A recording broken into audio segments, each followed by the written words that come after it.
Good morning, good afternoon, and good evening, everybody that is joining us for this glorious weekend of Legacy. We are the Austrian Legacy League, and most importantly, we are two out of three from our In Response podcast. It is Peter and myself, Daniel. And we will be the commentary, at least for the first part, for this warm-up FNM that we have going on for you. Peter, how excited are you actually? I am completely calm. No, I'm very, very excited for this weekend, this day, and this event. Yeah. It was like one hell to make it. I mean, it wasn't a hell. It was really amazing with good partners. But yeah, I'm very excited to bring glorious legacy to our location in Linz, It was Austria. actually a pretty darn like a big planning Yeah. that we had. We had this project going on for, I would say, 2 years. It started 2 years, Yeah. at least two Yeah. years ago. Yeah, Like we did it, we had it in mind with a different kind of location and different partner, but it didn't turn out that way, as you might have also seen from our previous postings. I mean, this is already a little bit of a timing ago, but let's not talk about this.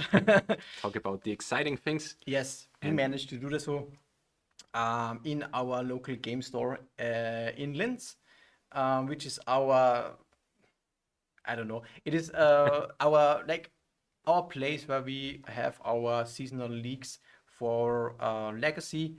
We definitely have a very strong community. As you may have seen from our videos, we tried to give you a little bit of an overview of what we do, what our accomplishments are also, and what our style is basically. I hope this gives a nice impression. But this is now culminating into the Austrian Legacy Masters. And Peter, maybe it would be interesting to know a little bit what is happening this weekend actually for the Austrian Legacy Masters. So for the Austrian Legacy Masters, we have basically 3 events. We start today with the Warmup FNM, which is 5 rounds of Legacy, only the Swiss portion. But yeah, to let a little bit the guys know the formats, the meta playing here in Linz. Yeah. We have, I think, 42 to 45 players today. Yeah, I think it's close to 45. I think already. Yeah. So a very big FNM, I would say. At least for us. Yeah. Yeah, I mean, we had 32 players Yeah. for normal, but it's really good. And so we scout the meta a little bit for tomorrow. Tomorrow is the main event. 64 players battling it out for the Austrian Legacy Master. Yeah. But yeah, 6 rounds of Swiss, accumulating into an top 8. Yeah. Yeah, we're going a little bit of a dark mode because of some guys don't want. Lighting, yeah. But this is true, yeah. Overall, I think this is very exciting because this main event, the Austrian Legacy Masters, is not only the biggest legacy event that has happened in Austria, like at least for the year, maybe even for the last, I don't know, couple of years actually, in terms of paper magic. And it is also one qualifier for the European Legacy Masters. Yeah. As you know, you might have seen it from our social media postings. We are the representative for Austria, and we want to make sure that we definitely take part in this European Legacy,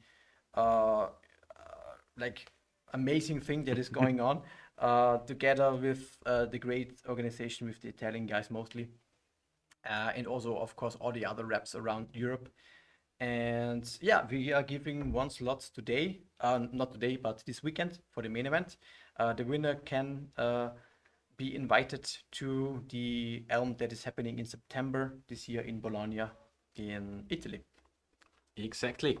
I think, should we conclude a little bit for the FNM?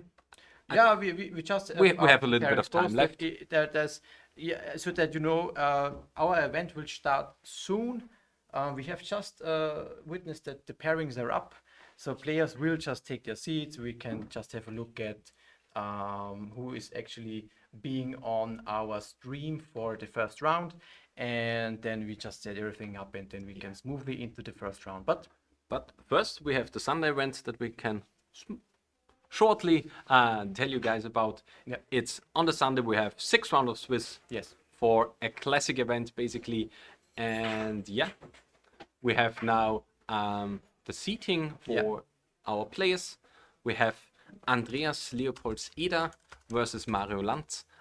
Both are Linzer guys. So those are basically our local heroes, as we can say.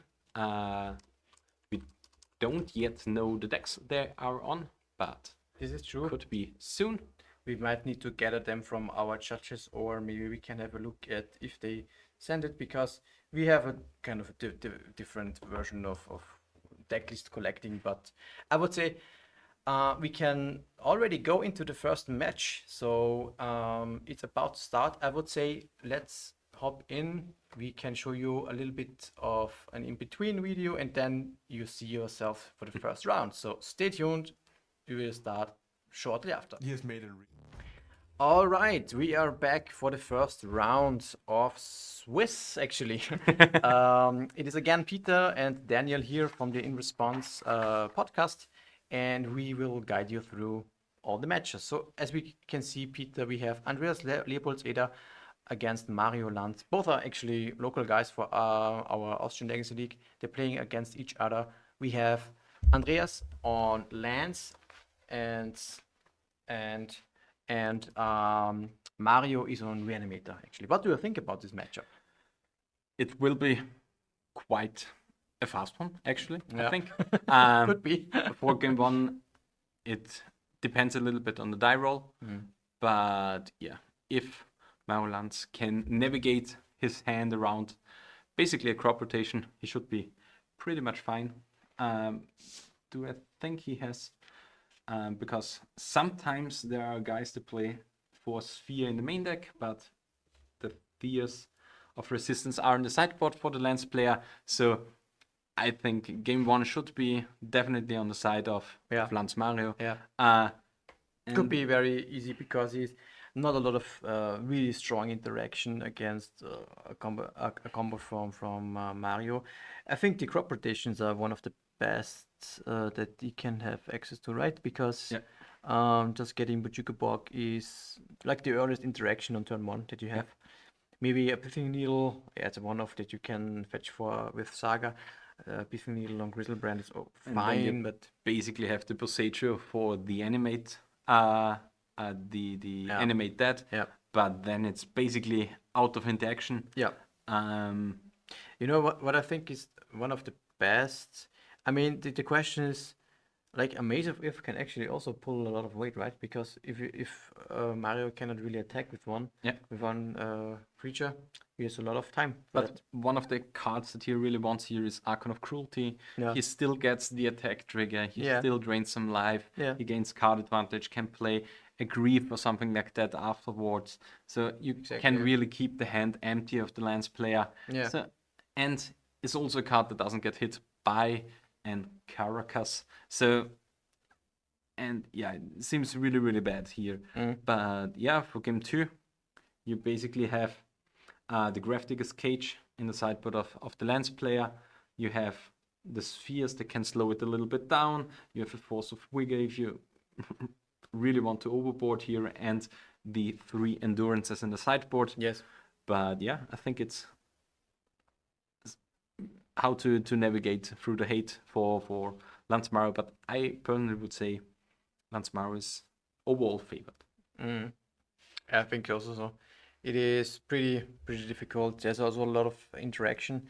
I think 4 Grief in the main deck, 2 Thoughtseize, 4 Mask, and it's pretty much very hard for Andreas to have like a meaningful interaction. The lands, really the land cards are, I think, one of the easiest or best that they can do. Yeah. Let's see.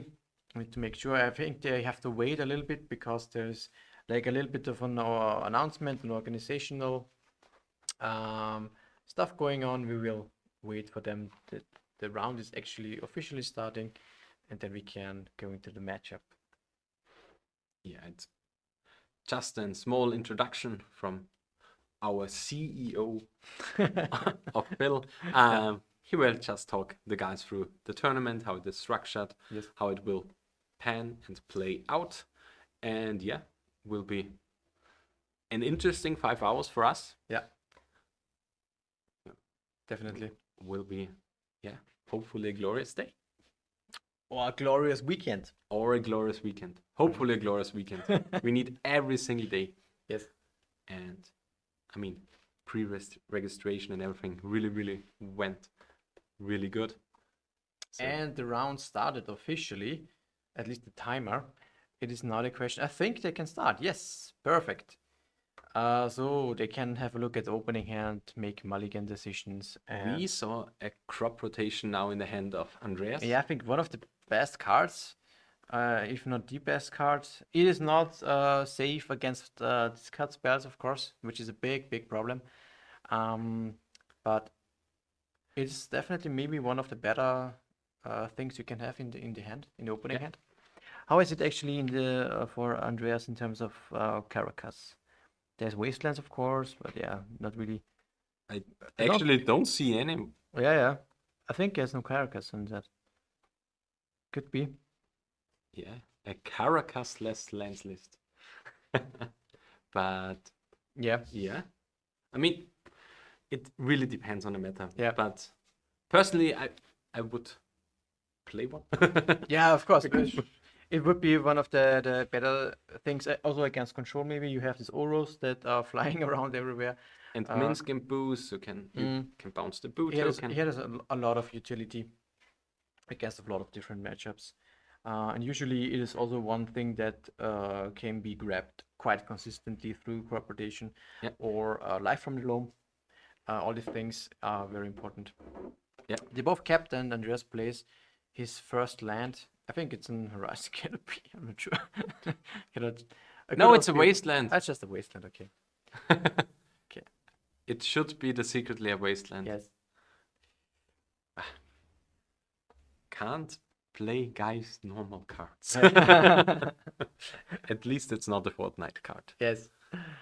But we don't want to start the hate early, so just keep waiting what Mario plays. Does Mario have a basic? Yeah, he has 2 basic swamps. So most likely, if he has a fetch land, fetch for the basic swamp. Yeah. The thing is, though, that Mario doesn't need a lot of lands. Wasteland is not really a good card against Reanimator. There's Lotus Petal, there is Dark Ritual. You can perfectly operate on one mana, actually. But I want to take the point here, because if you guys know this one is the MTGO artwork, and we are having proxies for the tournament. Yes. We are heavily pro proxy, and yeah. So I think we might need to talk to them for the life that they have to use. Let's see. Maybe you can quickly or tell Philip. Yeah. Because we actually have a nice recording of live that would help us all to make sure that the live pawns are correct, and we have of course a fetch from Mario that is very important. And yeah, there's a Sarah's Emissary in the graveyard. So yeah, it's one of the good reanimation targets.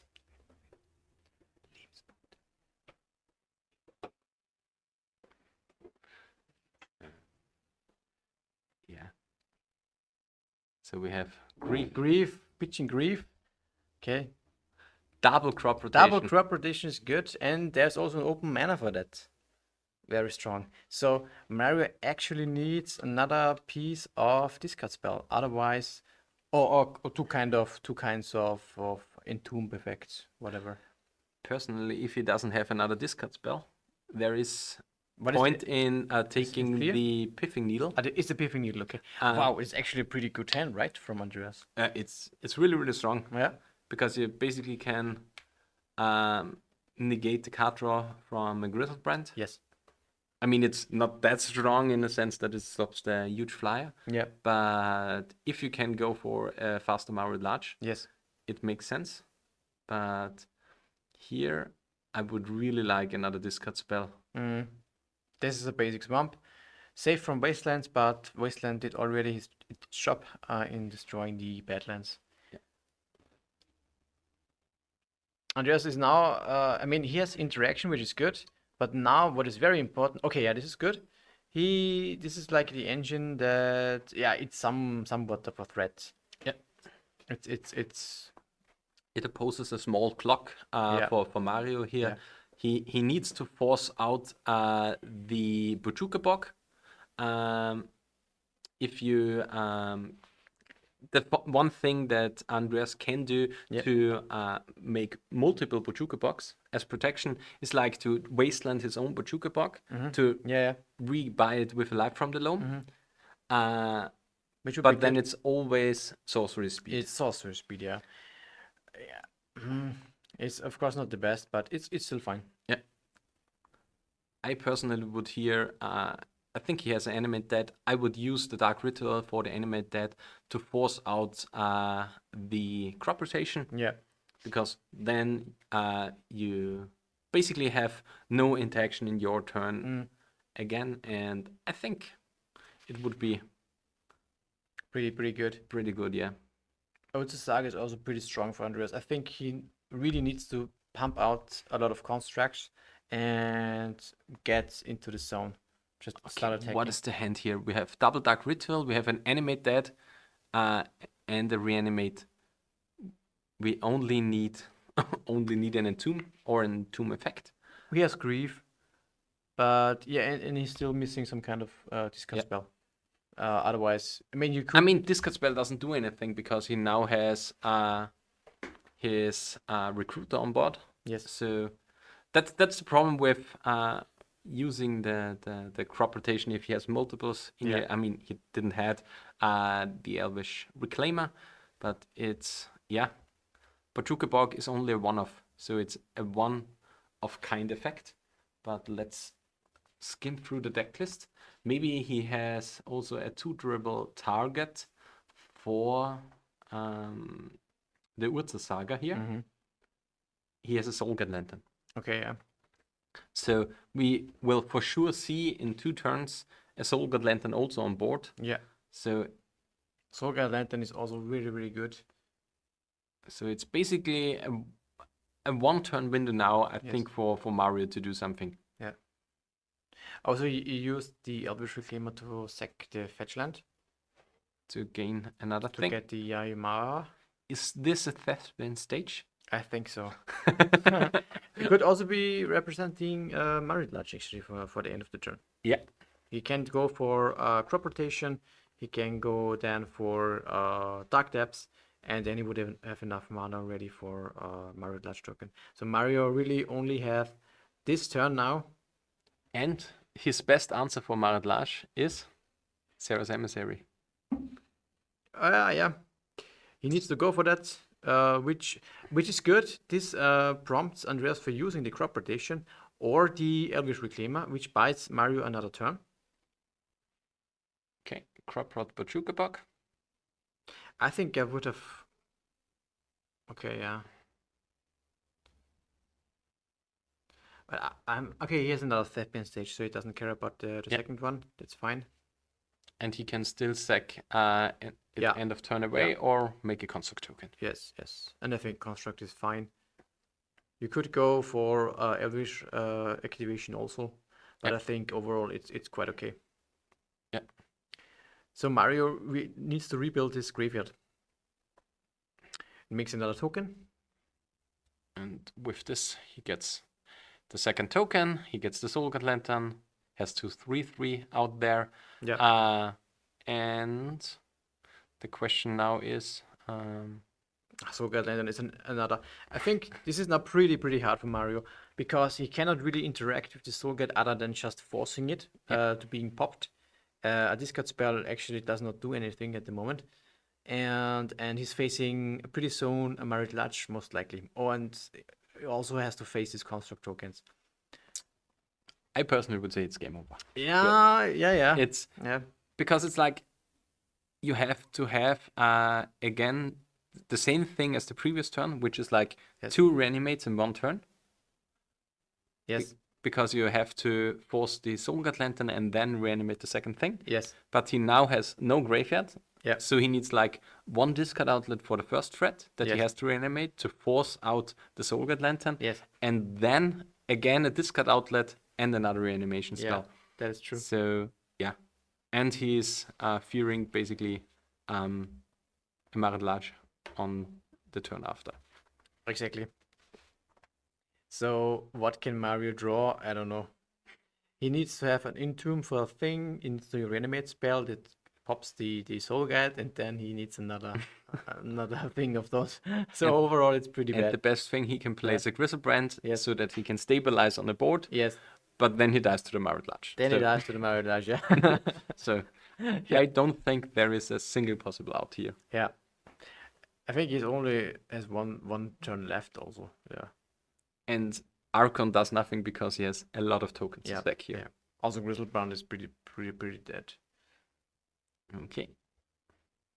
Left from Malone, just to Rub it just to in. show it, just to rub it. Yeah. See, I have it in foil. Yeah.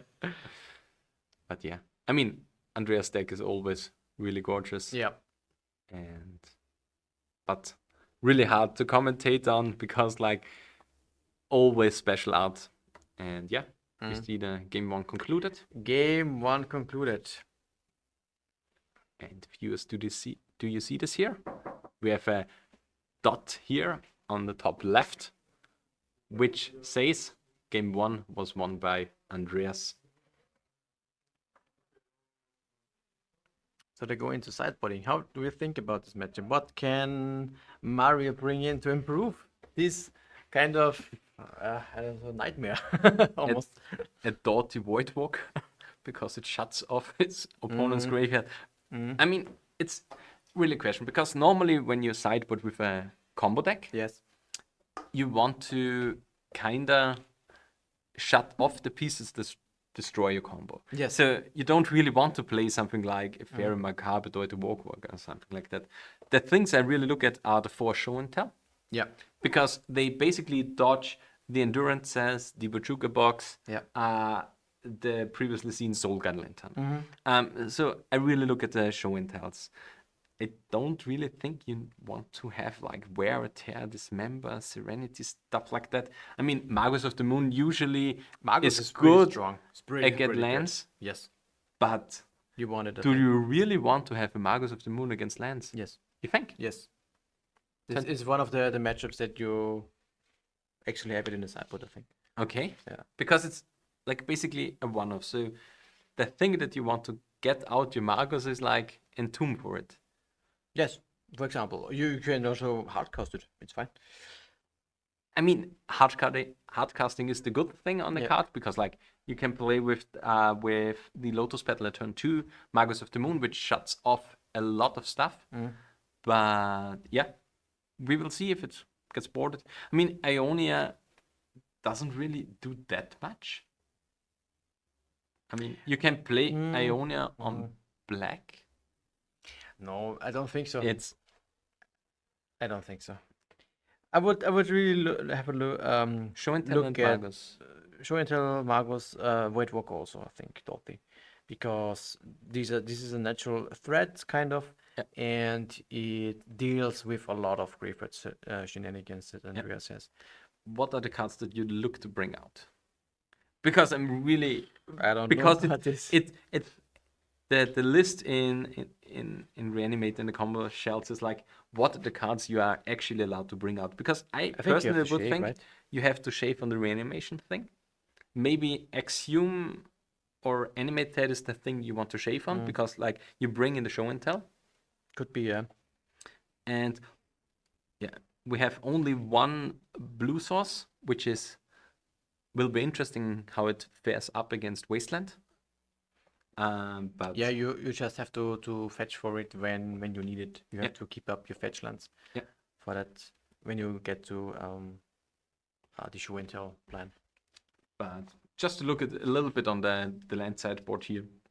As previously said, we will look at Grafdigger's Cage, Fear of Resistance, and Endurance, I would say, which are basically 7 cards to bring in.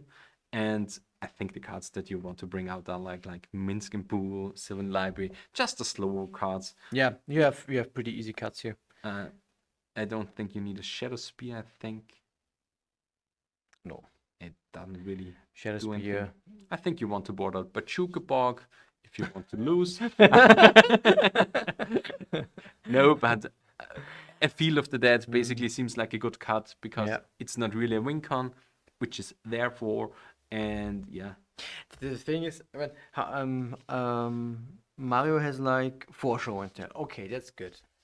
But I think after sideboarding, I'm thinking which deck gets better compared to the other one after sideboarding. I think I'm not sure because show and tell really puts a lot of weight that Andreas has going to get in terms of these endurances, for example, which are really, really strong in extra gravitate.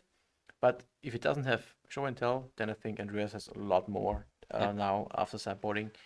And one thing that I personally really look into is like Fear of Resistance. It just slows the game plan of Mario really, really down. Yeah.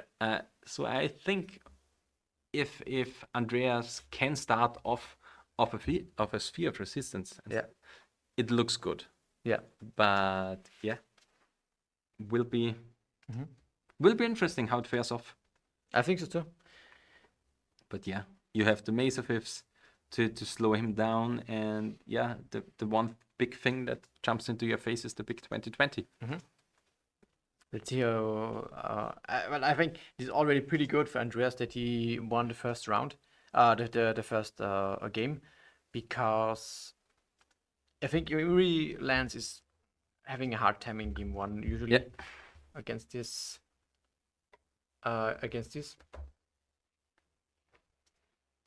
So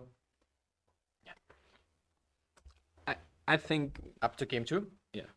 If Reanimator would have won game 1, I would say it's favored.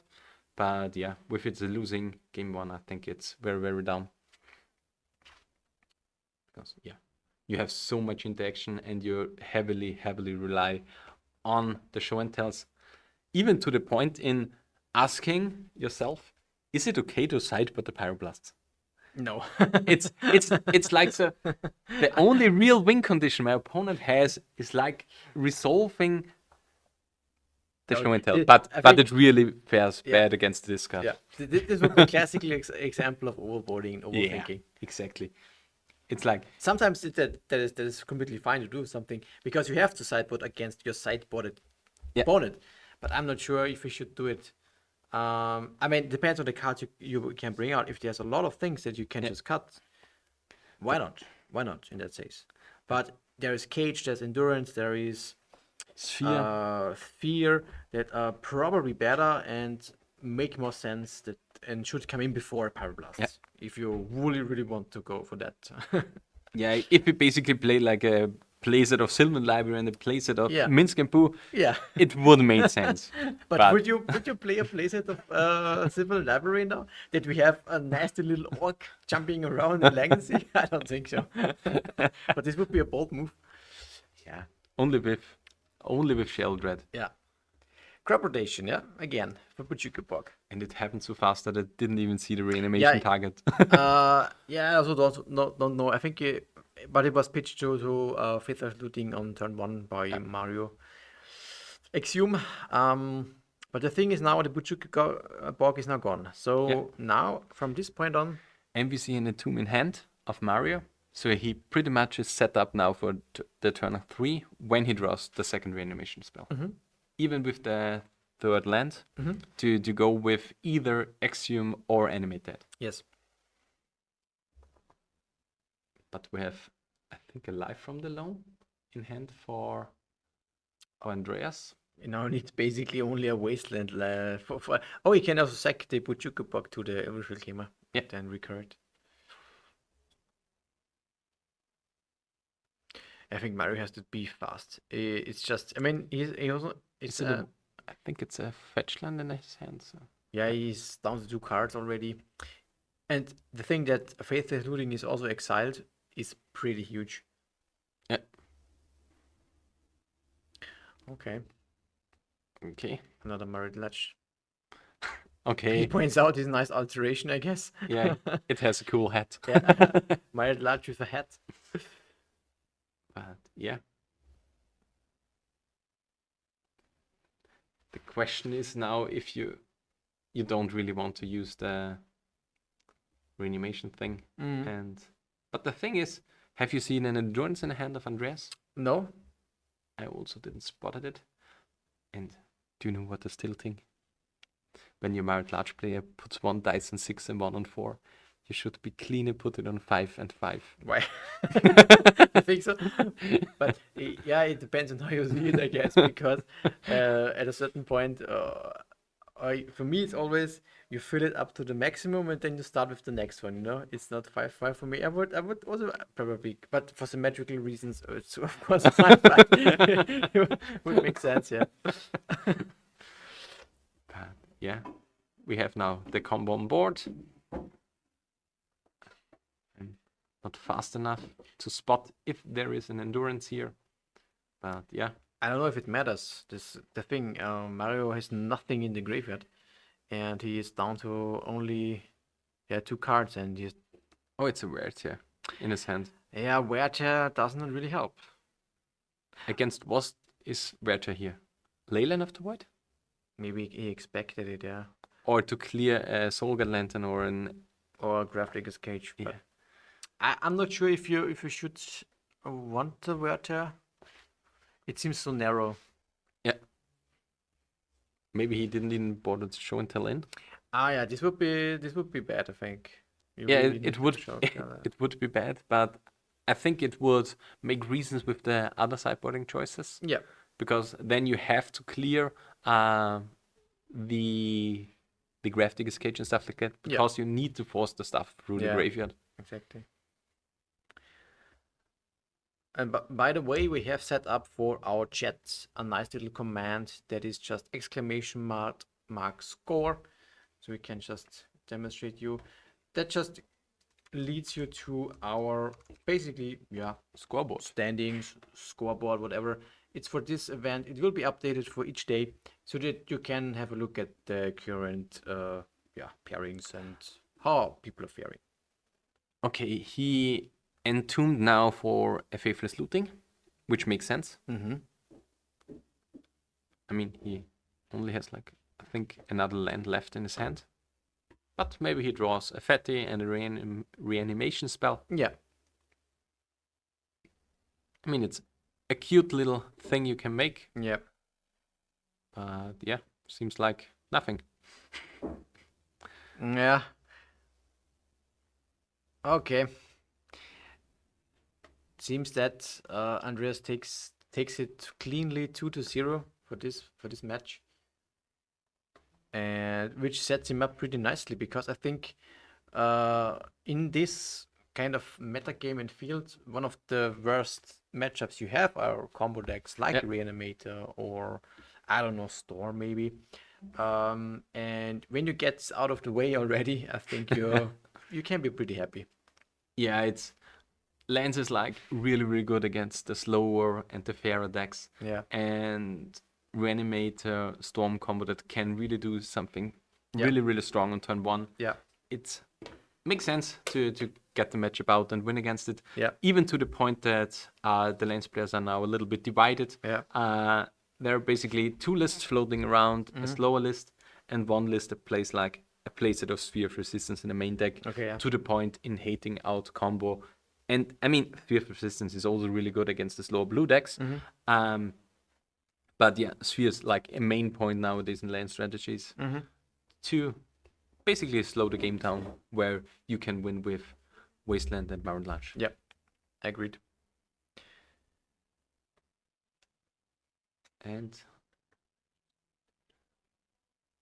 yeah, all the backup matches basically also concluded, which basically means we have to... What do we have to? Do we have to send our guys back into watching our ads, or do we make a 5-minute Q&A or just talk about what we like Wiener Schnitzel, Bosner and stuff Yeah, like what that. you can actually do in Linz. This would be a good thing, Peter. Where you can, do you know a little bit for the guys that are here in I present? mean, for the weekend? Alm is pretty much set on, Yeah, the which best is thing you can do. which is like a bar Yeah, to some sort. yeah, But what are the things you can do? I mean, currently in summer there's the Pichlinger See, which is yeah. like a small lake. or Yes. Medium. No, it's basically a small lake where you can go swimming and enjoying your time. There is, how is it called? The Wichtel. There's like a small thing that you can do with children at the Böstlingbergbahn, Ah, it's yeah. called, Yeah. where you can also drive a really, really old train. Mm-hmm.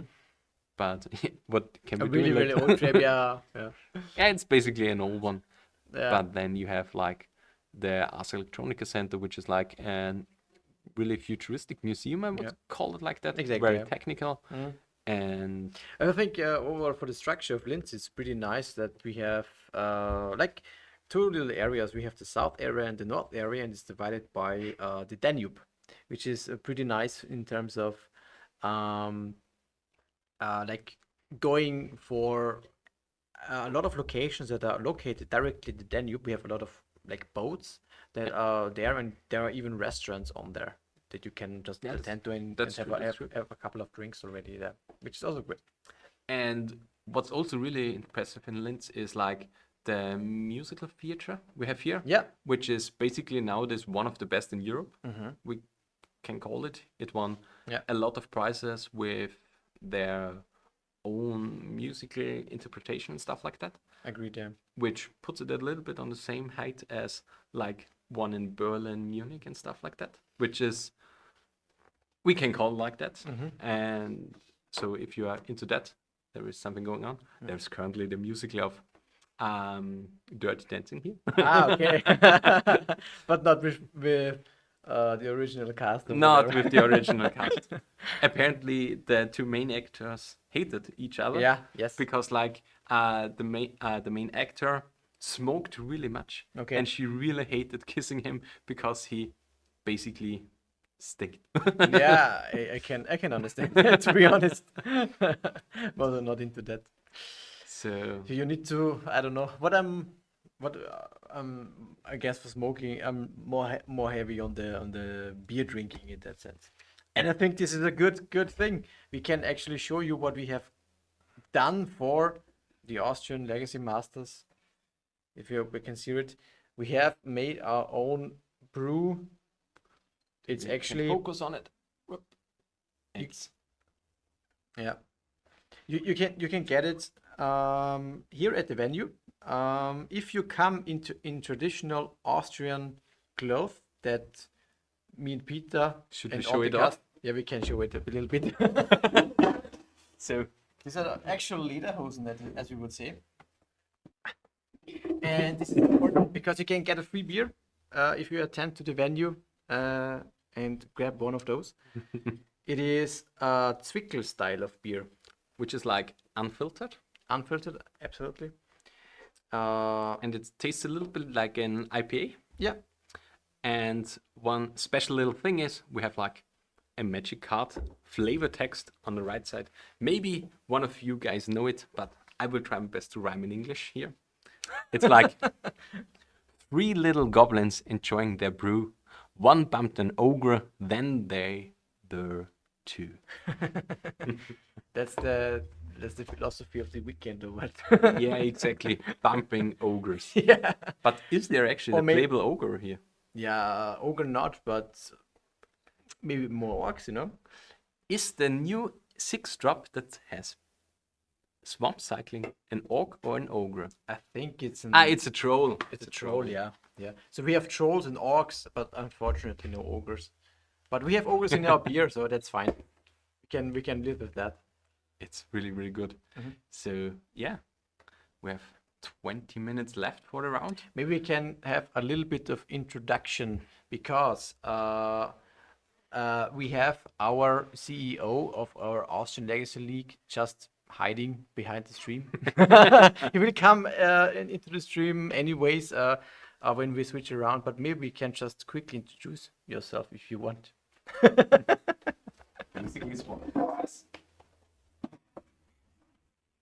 Well, pretty traditional Austrian. for perfect. sure, in traditional Austrian garments. Yes. Hello, Philip. Hello, Daniel. It's nice to be here. It's a pleasure to host this Yeah. very great event. I'm a little bit, I don't want to say, a little bit stressed. I guess I actually wasn't prepared with a little. You can cover it because we even prepared ourselves with a little bit of Yeah, powder. yeah, but we put on makeup for this shit here. Yeah. Yes, it's really professional.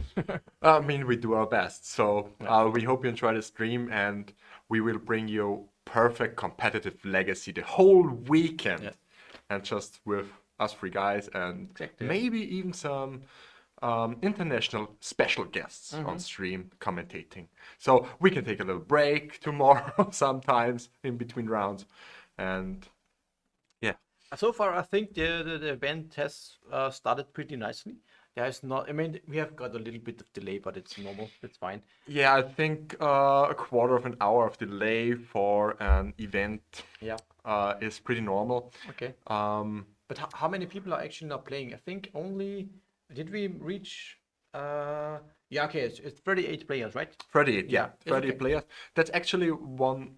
At the moment, it's the biggest legacy tournament we've ever made, and Yes. tomorrow will be even bigger. Even So bigger, yeah. we just reach for the stars. Yeah.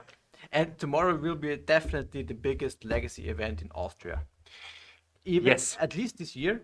No, Maybe- no, not even this year. I think- It's certainly, as far as I know, I'm playing Legacy now since 2012. Yeah. And there isn't a single bigger Legacy event than, Since then, yeah. yeah. At least There are maybe tomorrow. maybe there has been in the past that are before 2012 or something. That's because Yeah, I maybe. started like in 2013 or 14. But absolutely, yeah, it is. Let's call it the biggest legacy event in Austria. And next year we'll try to make it even bigger. Yeah, that's it. We have had a lot of great things and a lot of people actually traveling to Linz, to Austria to participate in the event, international ones. We have players from, I don't want to say all over Europe, but at least from 4 to 5 different countries. Yes. So we've got Austrian players, we've got Slovakian players, Yes. we've got Hungarian players, Yes. we got German players, Yes. and we got Italian players. So at least 5 Yes. nationalities Yes. are present. So what's more to say than enjoy the gathering? Exactly. Really, That's the point. Magic or Legacy is all about the gathering. Exactly. And Meeting new friends, What I- finding new friendships. That's what it is about. you know what? What I think is also pretty nice is that even though Then it's 6, yeah. We also got a French player. yes, we also get a French player, which is really nice. So yeah, it's 6 different countries.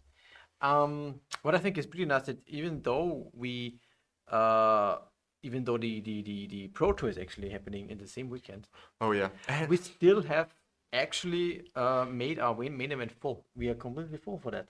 Yeah, and you can't forget that also MagicCon Barcelona is happening right now. Yeah, that's what I meant. The Pro Tour. Yeah, okay. I don't follow other It's the other Pro Tour, formats yeah. actually, so Yeah. forgive me if I don't know when and where the Pro Yeah, Tour yeah. is. I just heard about MagicCon Barcelona. Yeah, it's the one. Okay. It's the one. It's an official one from Wizards. There's also, of course, a lot of people that are traveling there. It's in Europe, so. Yeah. But still, a lot of legacy players and internal players want to participate to and this weekend in Linz, which is very nice. Hello, everyone in the chat. So we hope you enjoy it. We have a quarter of an hour to go. I hope maybe we can start the next round a little bit sooner. Depends on our players. I think we will see us again after a short break. Yes. And we hope you enjoy our self-made ads. Lorien. Oh yeah, this is definitely, I think, a card that you we should talk about. I'm really excited. Maybe we can have get it onto the stream shortly, because this is one of the newest Lord of the Ring cards that Oh yeah. are, besides Orcish Bowmasters that And the everybody Ring, and the wow, Ring, yeah. everybody knows about this card, but Lorien. This is, Yeah. I think, one of the cards that could be very, very strong in control decks and blue-based decks. I played against it today, and Yeah. it so absolutely strong, yeah. destroyed me. Playing Grixis Del, but I simply couldn't handle a Yeah. single match. I would actually. have thought the mana fixing attached to an ancestral recall is good or bad. I don't know. It has little Astrolab Yeah. vibes, to gotta be honest. Astrolab Yeah. Labs combined with a payoff that you can also rebuy with Mystic Sanctuary. Oh, that's so insane. you can- You cycle for Sanctuary, put it in Yeah. the graveyard, play Yeah. Sanctuary, put it on top, and Yeah. it's a boom. I mean, mostly it works for mana fixing, of course, because when you have you can search for any kind of blue duel. So, I mean, come on, it's a very cheap mana fixing. It is an Astrolab, yeah, and the payoff in just drawing 3 cards. And what I really love about this is it's a common. It's a common, yeah. That's one of the things I was a little bit, I don't want to say, not skeptical, how's it called? Yeah, Enttäuscht. you're disappointed. You mean. I was a little bit disappointed that all the power of Lord of the Rings is in the One Ring, extremely expensive card, and Orcish Bowmaster, also an expensive card, and both are both rare, or one rare and one mythic. I'm not sure right now. About which? Yeah, I think the ring is mythic. Am I right? Yeah, and the Bowmaster Orcish is rare. Bowmaster is rare. Yeah. Yeah, exactly. And we have a powerhouse in common. That's so great, actually. That is true. Unicorn Lord said the cycle is just really insane. Which cycle? Peter is sitting here. Is Unicorn Lord? It's basically the whole land cycle. Come over here, buddy. You mean the land cycle in terms I mean the cycle of the land cycler. Basically, The- it's like for whole- one yeah, for yeah. each color. It's the troll in black. Yeah. It's Lorien revealed in blue. Then you've got the eagles in white. Okay, I think Eagles of Orthanc or something. It's like a 3/3, which gives your whole board +1/+1 on flying. Okay. Yeah, something like that for 6 or 7 mana. It's all a 6-drop. all a 6, okay, Only yeah. the blue one is a 5. 5-drop, and I don't know the reason why, but they made it an instant because the creature would have been a problem, something like that. Okay. But they made it a sorcery, a non-creature, but they printed a 5. 5 mana, draw 3. Yes. Who would have guessed that this could be good? I mean, at least it isn't an instant. Yeah. And what I really find funny about these kind of land cyclers that we got now, because they're really efficient in cycling. Yeah. Brave Mew, Philip Gallagher has played a league with a living end brew in Legacy with these cyclers. Okay, yeah. It's just, I mean, he went 2 and 3, but the deck looked incredibly funny. Okay. Sounds really good. And I think because today I heard Eternal Glory, the podcast, he said he casted those cards like 5 to 6 times over the last few days. Oh wow! So it's like those are actually hard castable, and especially if you played something like Living End, if you know the deck in Modern, a lot of times when there is Leyland or Graveyard Hate, you just hard cast your 4, 5, or 6 Yes, drops and course. win the game. Okay, I think we go into a little commercial break, and we'll see you again. When the next round's starting. So stay tuned.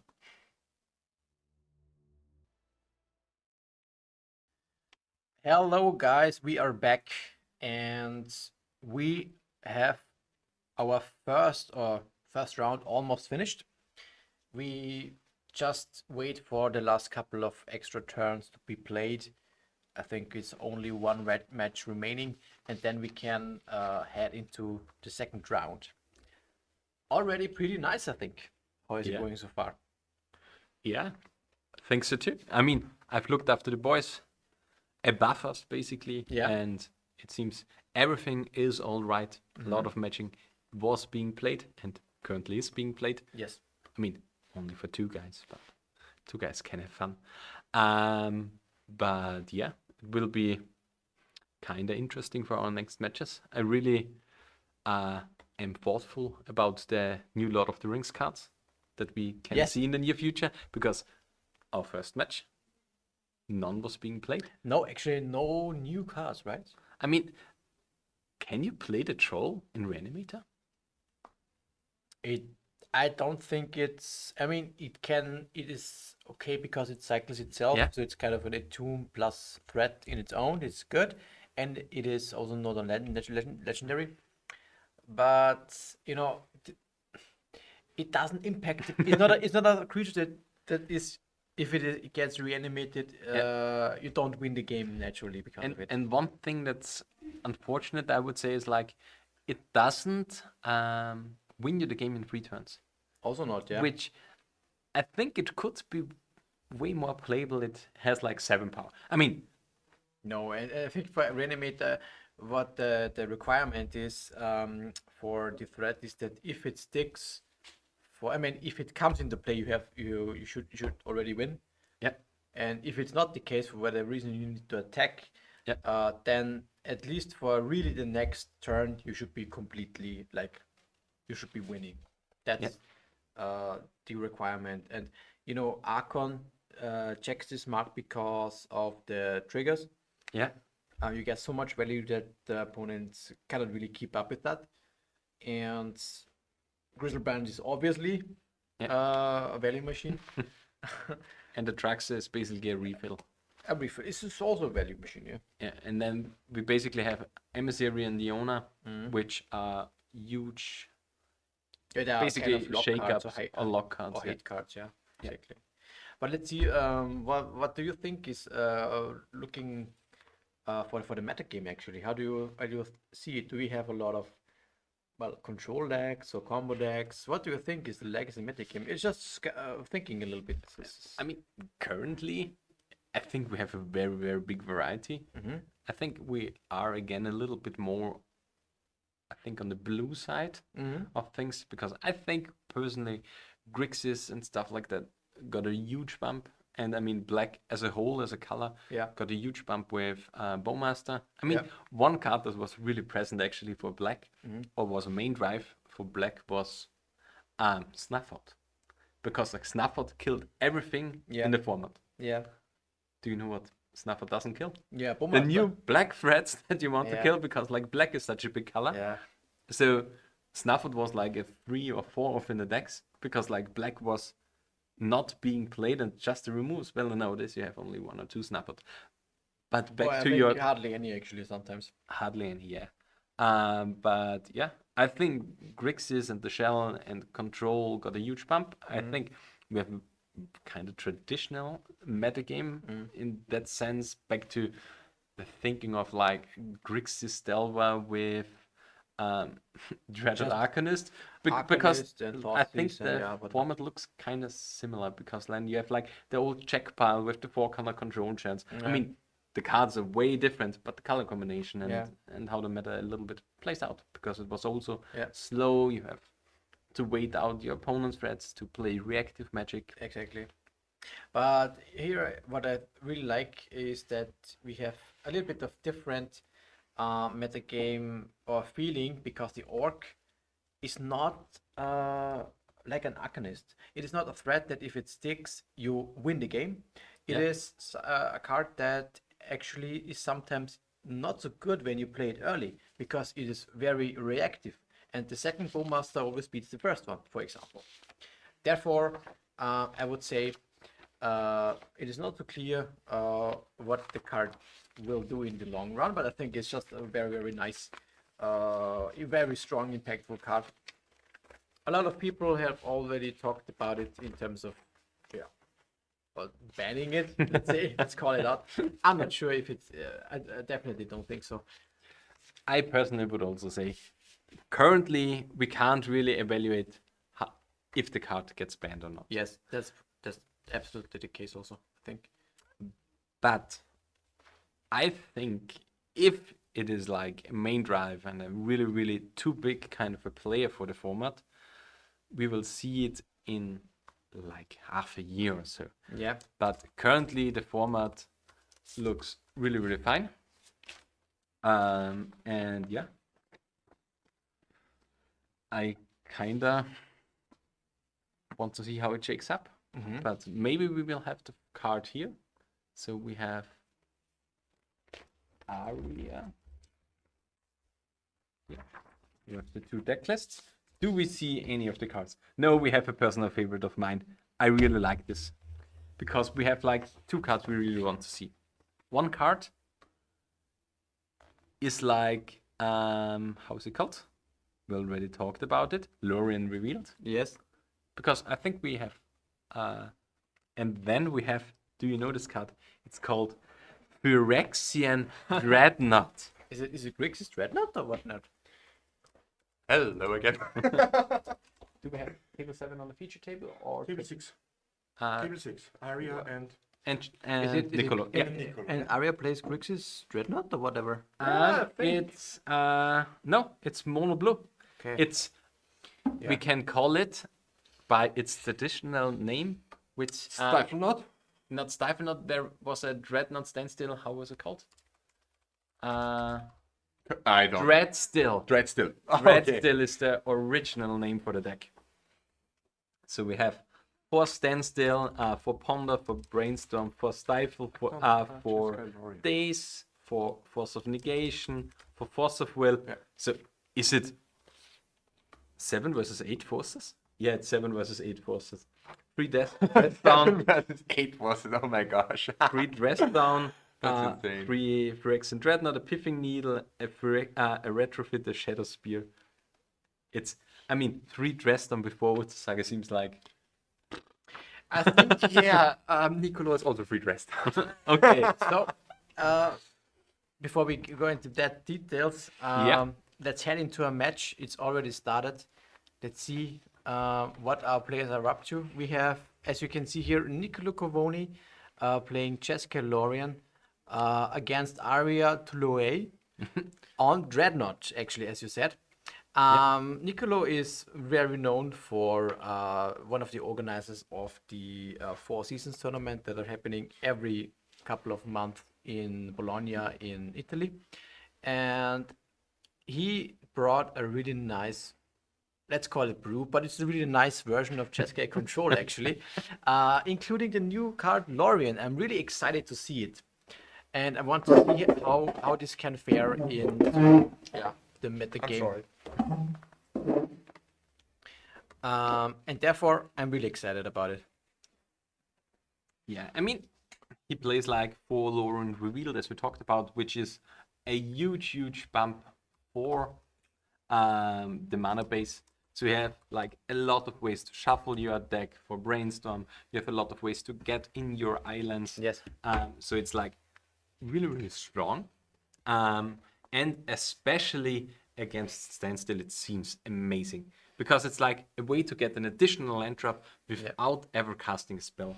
Yes. And one good card we also have here is like a Shark Typhoon, which is also really Great impactful. against standstill. So yeah, Does the Dreadnought play actually standstill? I have not really seen Yeah, it. 4 standstill. on Okay, Swiss. it's Four really standstill. okay. It's really it's really Dreadstill.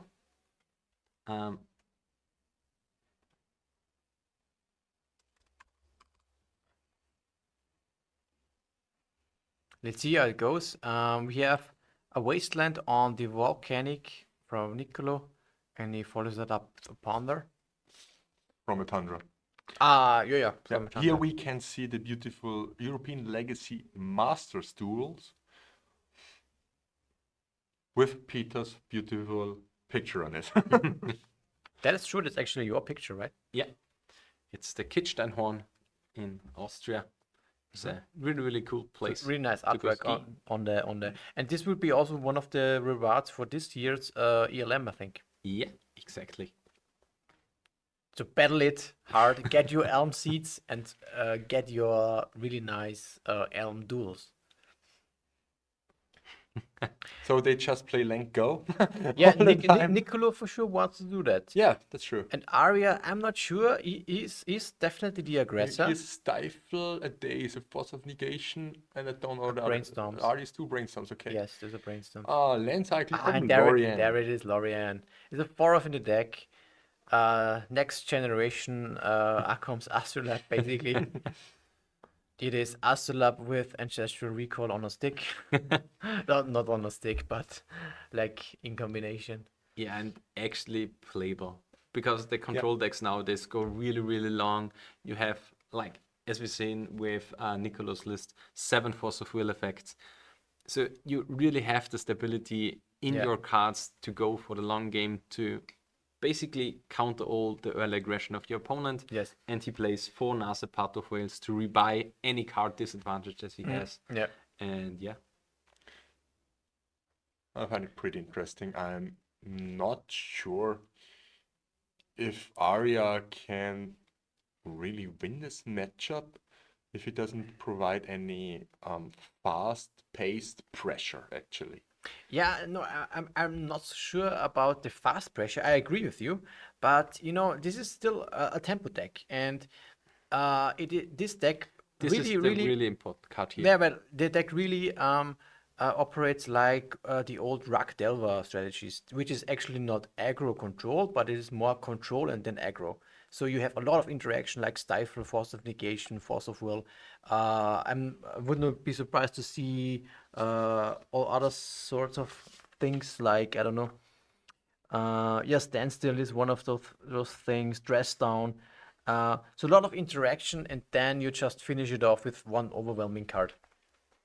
Foundry, as you said, Peter, is definitely important, but yeah, as you can see, dealing with it pretty easily might be a problem. Could be that he really needs to fight for that. Yeah, I think you have to fight over the retrofitter. The retrofit. Yeah. It can do so much over the next few turns.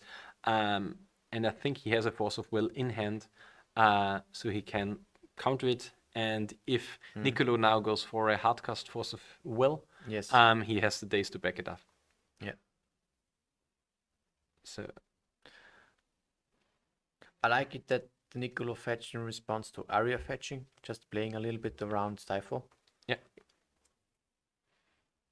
Okay. And the retrofitter is gone. A huge part of the Okay. game plan. And there's a Narset.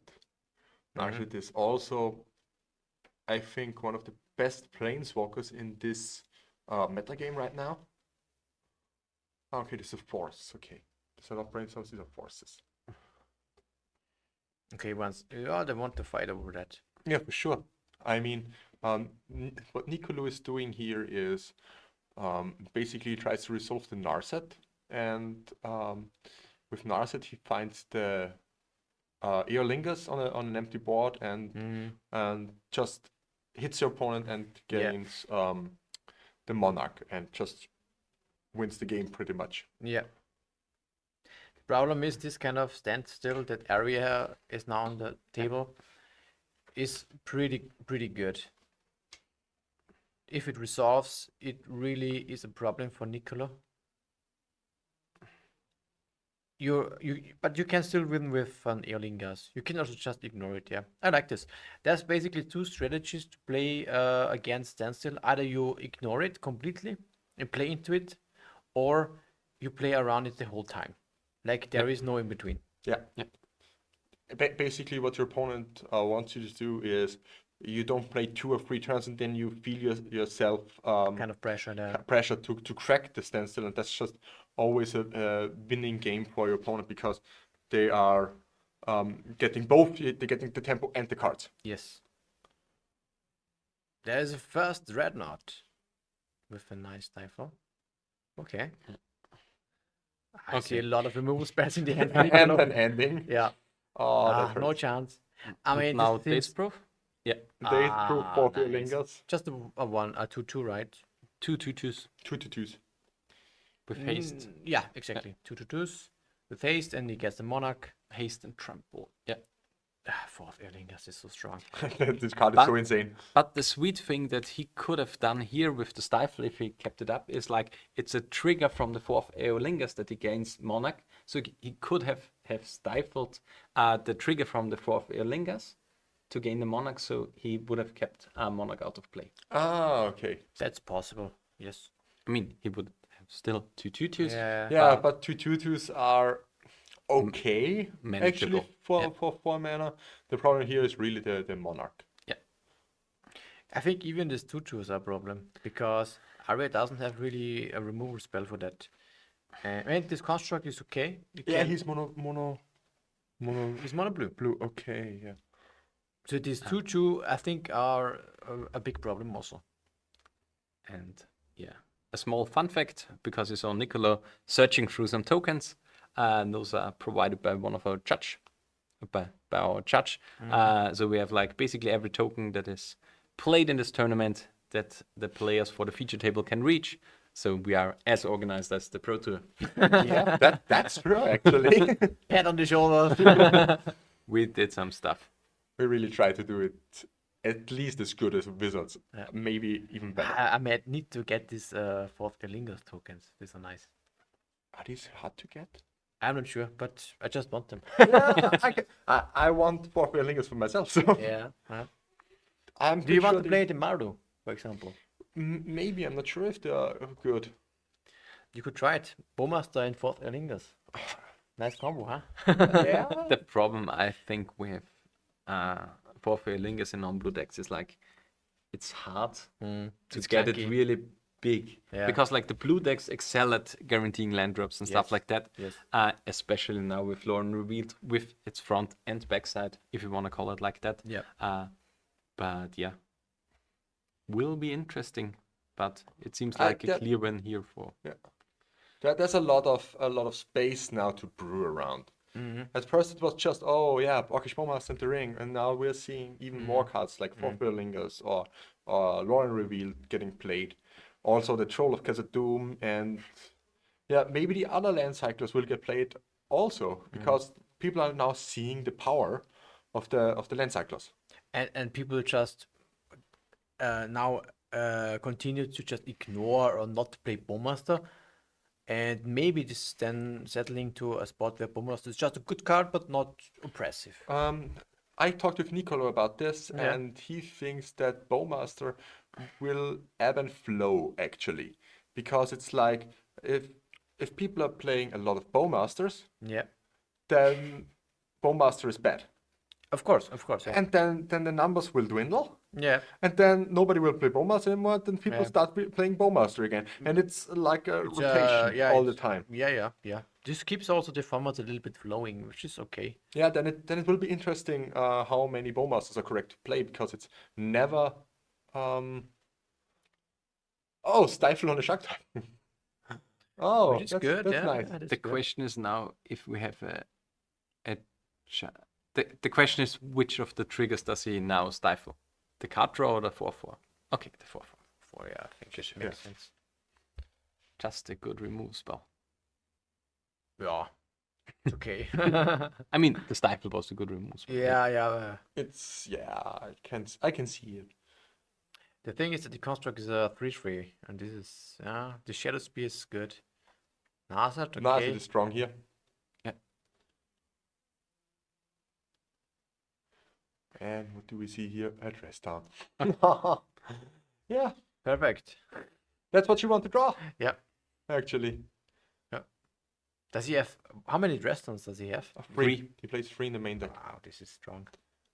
Pretty good. Yeah, and He's there good. we have 1-0 for Niccolo Coboni, our friend from Empoli. He's from Emboli. He's from Empoli, yeah. Okay. Yeah. Do you know where Aria's card shop is? In Budapest. So So Aria is basically the Hungarian LGS owner. They are making their own European Legacy Masters qualifier on the 27th of August. Okay, so basically 1 week before the European Legacy Masters, you can qualify in Budapest again for the European Legacy Masters. So if you're really, really late to the party, Yeah. go to Budapest, go to Aria's card shop, and fight for glory. Okay. we've seen a lot of blasts being boarded in. Yeah, for sure. That's a blue deck. Yeah. Okay, they even Hydroblast. Why That's very nice that I they're mean, the showing- hydroblasts are good against the pyroblasts, but why Yeah. does Niccolo show off his hydroblasts? Yes, he has showed us red elemental blast. I think I saw also by Nicholas' side a blue blast. Don't think so. No, no, no. Yeah, he brings it in, yeah. Yeah, Yeah, okay. I'm not stupid. Why does he bring them in? Yeah, maybe he anticipates Pyroblast from the sideboard. Maybe he thinks it's still blue-red. Blue-red, or yeah. something like this. I can see that he wants to anticipate for that. No, he brings in everything and then just. Oh, no, no, no. No, really. no, yeah. Okay. I, Yeah, I think he's anticipating Pyroblast because Yeah. boarding out was a force. he also plays a Days Undoing. Yeah. That's just a one-off, right? Yeah, it's This, just the this one. deck just does it all. And I played against it today with Grixis Delver, and I simply hadn't had a chance. Yeah. I mean, I'm not a good Delver player, Yeah. but he plays more removal than Delver has threats, Yeah. and it's just you don't get a single Murktide going. It's just insane. And now the Grixis Delver lists play Bowmaster and eschew Delver completely, and I think these kind of Delver decks really lack the early game pressure. Because it only have Dragon's Rage Chandler, and it just is not enough. You need more Grixis pressure. is more into the kind of the mid-range part of the deck than the tempo deck. Yeah. Because like also the Orcish Bowmaster is a very reactive card if you want to play it. So you kind of have the Murktide that is more like a turn 3, turn 4 threat. Yeah. So you simply only have the one drop. Yeah, I think Delver would be better at the moment with Bowmaster just in the sideboard and playing for Delver again. It depends on the meta. Yeah, if there's more control, like there's always more control than combo in my opinion, or what I have seen. Yeah, it's more important to win the control matchup. Yeah. But the thing is that Bowmaster is supposed to be good against control, you know? Control deck. Funnily enough, It was not probably, yeah. yeah, it's not good against this Jeskai deck. I mean, now with Lorien revealed, you have a lot more selection in the mid game without drawing cards, so kind of makes sense. And Narset also doesn't draw any cards. It's just another card gained, basically. And now with 8 removal spells and 2 Supreme Verdicts, seems like good on the side of Jeskai. Yeah. And also a lot of basics, which is also a huge drive. Yeah. Yeah, and also 4 blasts from the past, from the sideboard, and 1 of Ruination. Yeah. That really hurts as a Delver player. But yeah, really, really nice deck on the side of Niccolo. Also, very nice deck from Arya. But he said to me when he was registering for the tournament, it's time for A fun deck. Yeah, for fun brewing. Yeah. Do you see the sideboard card Mirror Shell Grab? What's a Mirror Shell Crab? It's basically a card, I think, with 3 mana and cycle, and it says counter target activated or triggered ability, if I remember correctly. Oh, is it the Stifle on the stick? It's Stifle on a stick. I think it was 3 mana. Yeah. Counter target spell or ability unless its controller pays 3. Okay. But is this card good? No. I mean, it depends. I mean, you can count. Worst case is a 3 mana counter your own Dreadnought trigger, which is bad. Yeah, but isn't the nimble obstructionist simply better? But that's nimble obstruction. This is It the has- thing, yeah. It's the same thing. You get to cycle it for 2 mana. It's a bird. You get to cycle it for 2 mana, and But it's without basically a spells. stifle. But this also hits spells. Yeah, it doesn't hit spells. It's true, but it's a 3 mana, 3/1 with flash, flying, cycling. It draws a card. I think it's just better than the Mirror Shell Crab. Ah, it depends a little bit, yeah. Yeah. It's also uncontrollable stifle. Yeah. But let's see, what have we here on the battlefield actually? Is this Standstill. okay? Was that a standstill? Oh yeah, okay. You draw the card. Either standstill or an ancestral recall. The other thing for Niccolo is that it doesn't care if the opponent just draws card. He just needs to resolve the removal spell on the threats, and that's it. Yeah. Doesn't that's care true. about multiple stifles or that's Does Nicola play back to basics? Only the No, ruination? just one relation. Mhm. Back to basics wouldn't do a lot against this deck here. No, not against this deck, but in And general. we see Lorien again Lorien doing its thing. Yeah, it's really back to grabbing a land. yeah, and that's just mana fixing. It's so good. And those are, I think, Mishra's factories on the side of Aria. Yeah. Okay, this is really a blast from the past. Mishra's Factory, it's been ages since I've seen this card getting played. And Oh. another standstill. Standstill, yeah. Yeah, it's good to see these old cards for our Warmup FNM, which is really, really great for the Austrian Legacy Masters. By the way, after this weekend's tournament, you can find all of our tournament data on our website. That's austrian-legacy.com. Aria has now a really handful of cards. And the question is now, how do you play it here? Yeah, force pitching days. Because Aria, I think, didn't draw another land here. Mm-hmm. Yeah. Okay, he drew another land here.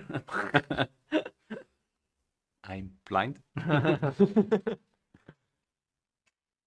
But it's getting hard with And all. Lorien, yes, a lot. Oh, yeah, that's good. That's good.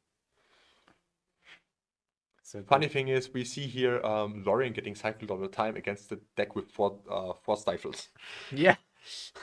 Don't care. Stifle targets are everywhere, but you don't care. Yeah. Okay. Now Blast is good, but it doesn't have red mana. and now the blue blasts of Aria are activated. That's also true.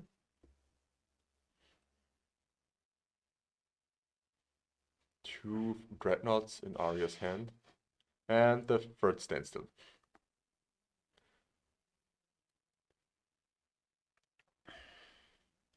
And I think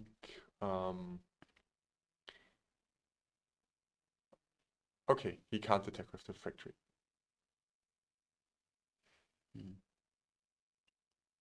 He's searching. I think he wants to make the fifth land drop. Mm-hmm. Or he wants to sword. Ah, okay.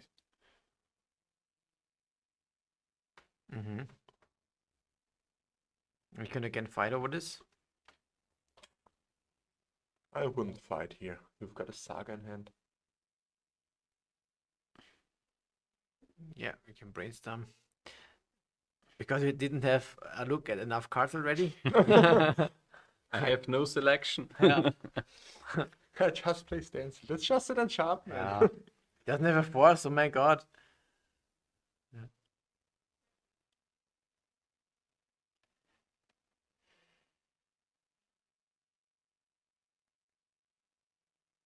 So, what is happening right now? He has a handful of cards. Okay, he didn't choose to play the saga, which I think is interesting, right? Maybe he fears a dress down, but I'm pretty sure that playing saga here is the correct way to do You it. have two, I think you have to go for the value. Because you have a lot of cards in your hand and you need to discard already. Or he wants to go Dreadnought into Double Dreadnought or no? Yeah, you could do. Stifle. He doesn't maybe. have a stifle here. He doesn't have a stifle? Okay. If he passes, I think was not correct to. Maybe, yeah, the thing to do though is that brainstorm, he did brainstorm of course, and maybe he wants to shuffle. Yeah. That's true, that's true. He's thinking about discarding. Okay. Okay. And another one. Funnily enough, I'm not sure if discarding saga is correct. Especially since we saw that Niccolo boarded out at least The dress one dress down. Yeah. Going saga into saga with that much mana on board is a winning position. Yeah, the problem now is like Niccolo got to have a little bit of selection, which puts Arya now in a reactive position. It's difficult to navigate through this. Yeah. being on the dread still side. I mean, as you see, you can draw a lot of cards with your land still, but this doesn't mean that you can overwhelm your opponent naturally. You discard one Saga, and did you already, and also one Dreadnought, right? So it's 2 threats gone. And you don't play that much threats. You play the 4 Dreadnoughts, 4 Yeah. Sagas, and the Retrofitter Fountain. That was it. So And Do you really want to jam through your Dreadnought and protect it with your counter spells? But then, I don't know, you cannot play around a Supreme Verdict. Yeah. It's just uncountable, for example. yeah, you need to slam your threats all the time. You can't discard them. no, you have to be really, really careful about those cards because Yeah. Dreadnought is limited. It's only 3 of here. Yeah. And one thing I wanted to mention, because like usually a game plan of like Stifelnought and stuff like that, it's like to stifle the land drops early. And Niccolo has only 7 fetch lands in his deck. Okay. So it's like 2 down from most control lists because they're usually playing, I think, 9, 8 to 9, yeah, or even 10. Yeah. sometimes even 10. And he's only playing 7 because of Lorien. Which means, I mean, Lorien is basically also a fetch land, but it's not the first land to be played. Yeah. You don't set back a land trap, it's only the land that it doesn't get. Which means that he usually has another land out there before even starting fetching. So it's a little bit harder to negate the first land trap. To deny the mana, it's certainly harder.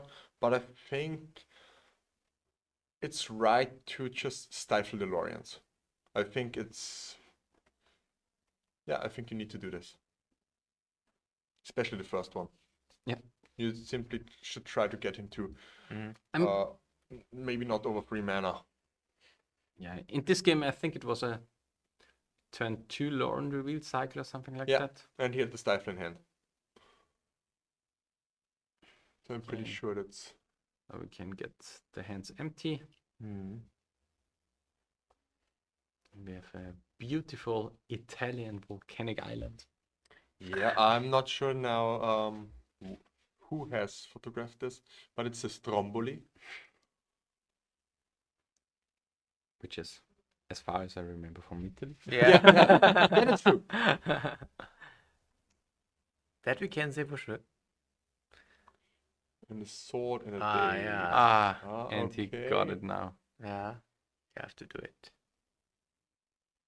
The days will be worse the longer the game goes, of course. It's a good card to pitch for force. And to play if you can. Yeah, if it works like that, then Days is great. Yes.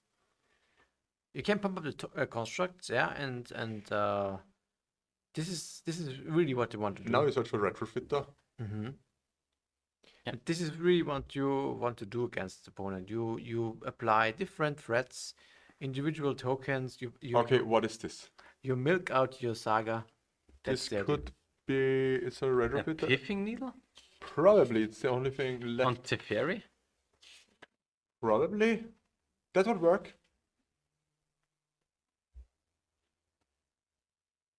Okay, so we don't know the card being named. Unfortunately, yeah.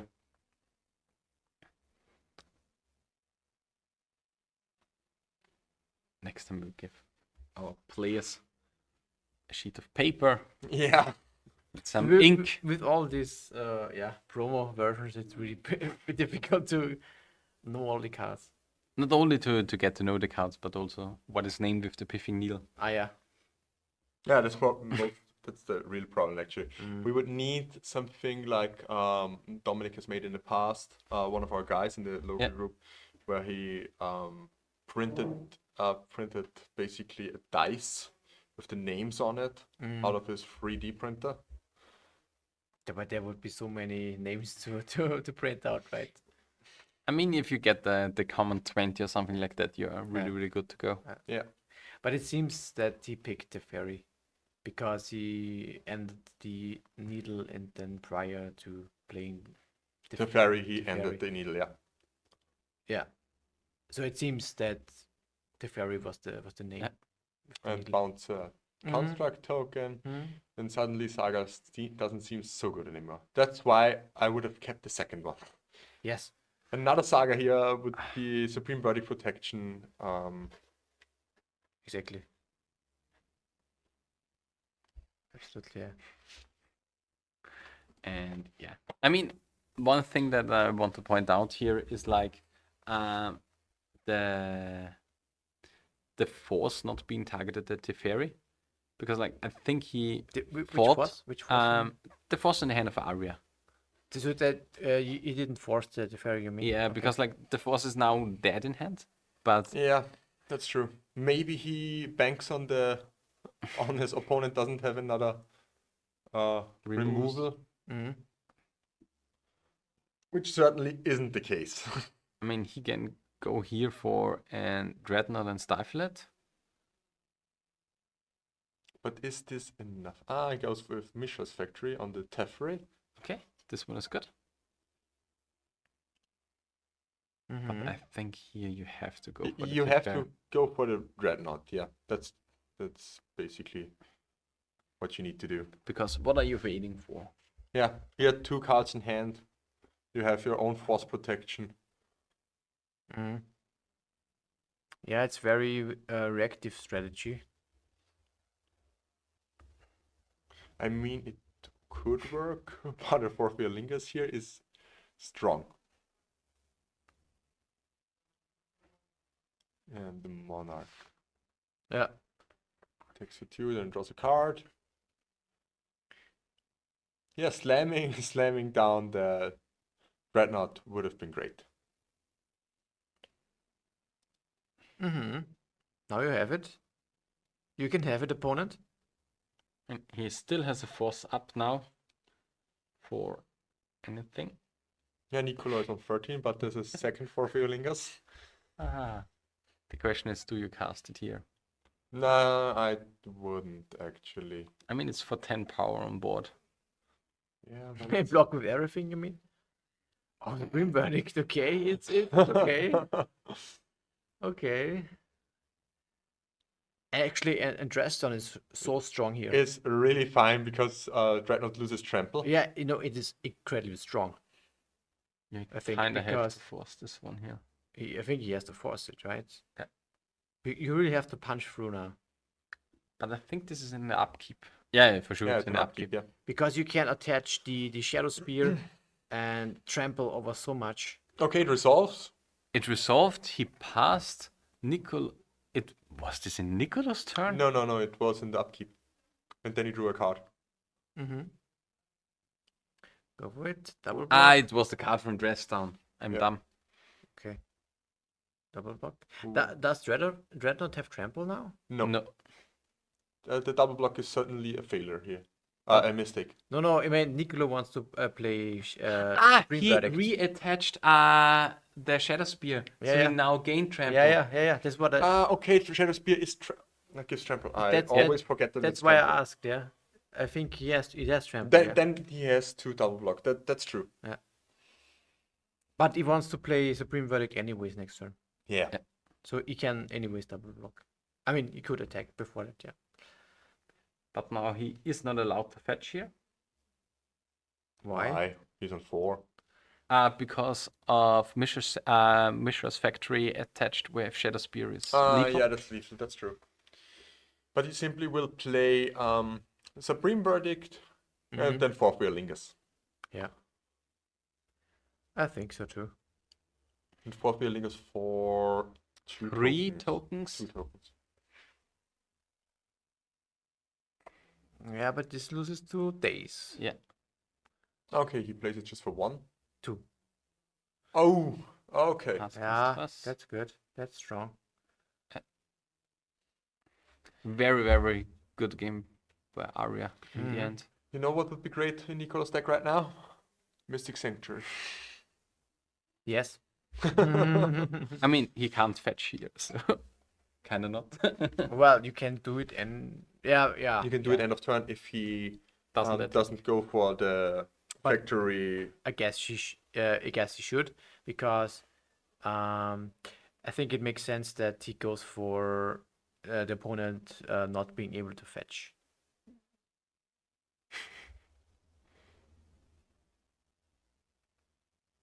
Certainly will be time for another Misha, yeah. Okay, he equips. He goes down to 1. And up to 38, draw a card from the Monarch. And has double force protection. Double force protection is hard. No Lorien, just Hydroblast. Hydroblast is dead. I'm not sure why. He thought maybe he had Pyroblast. I mean, he can pitch it to force.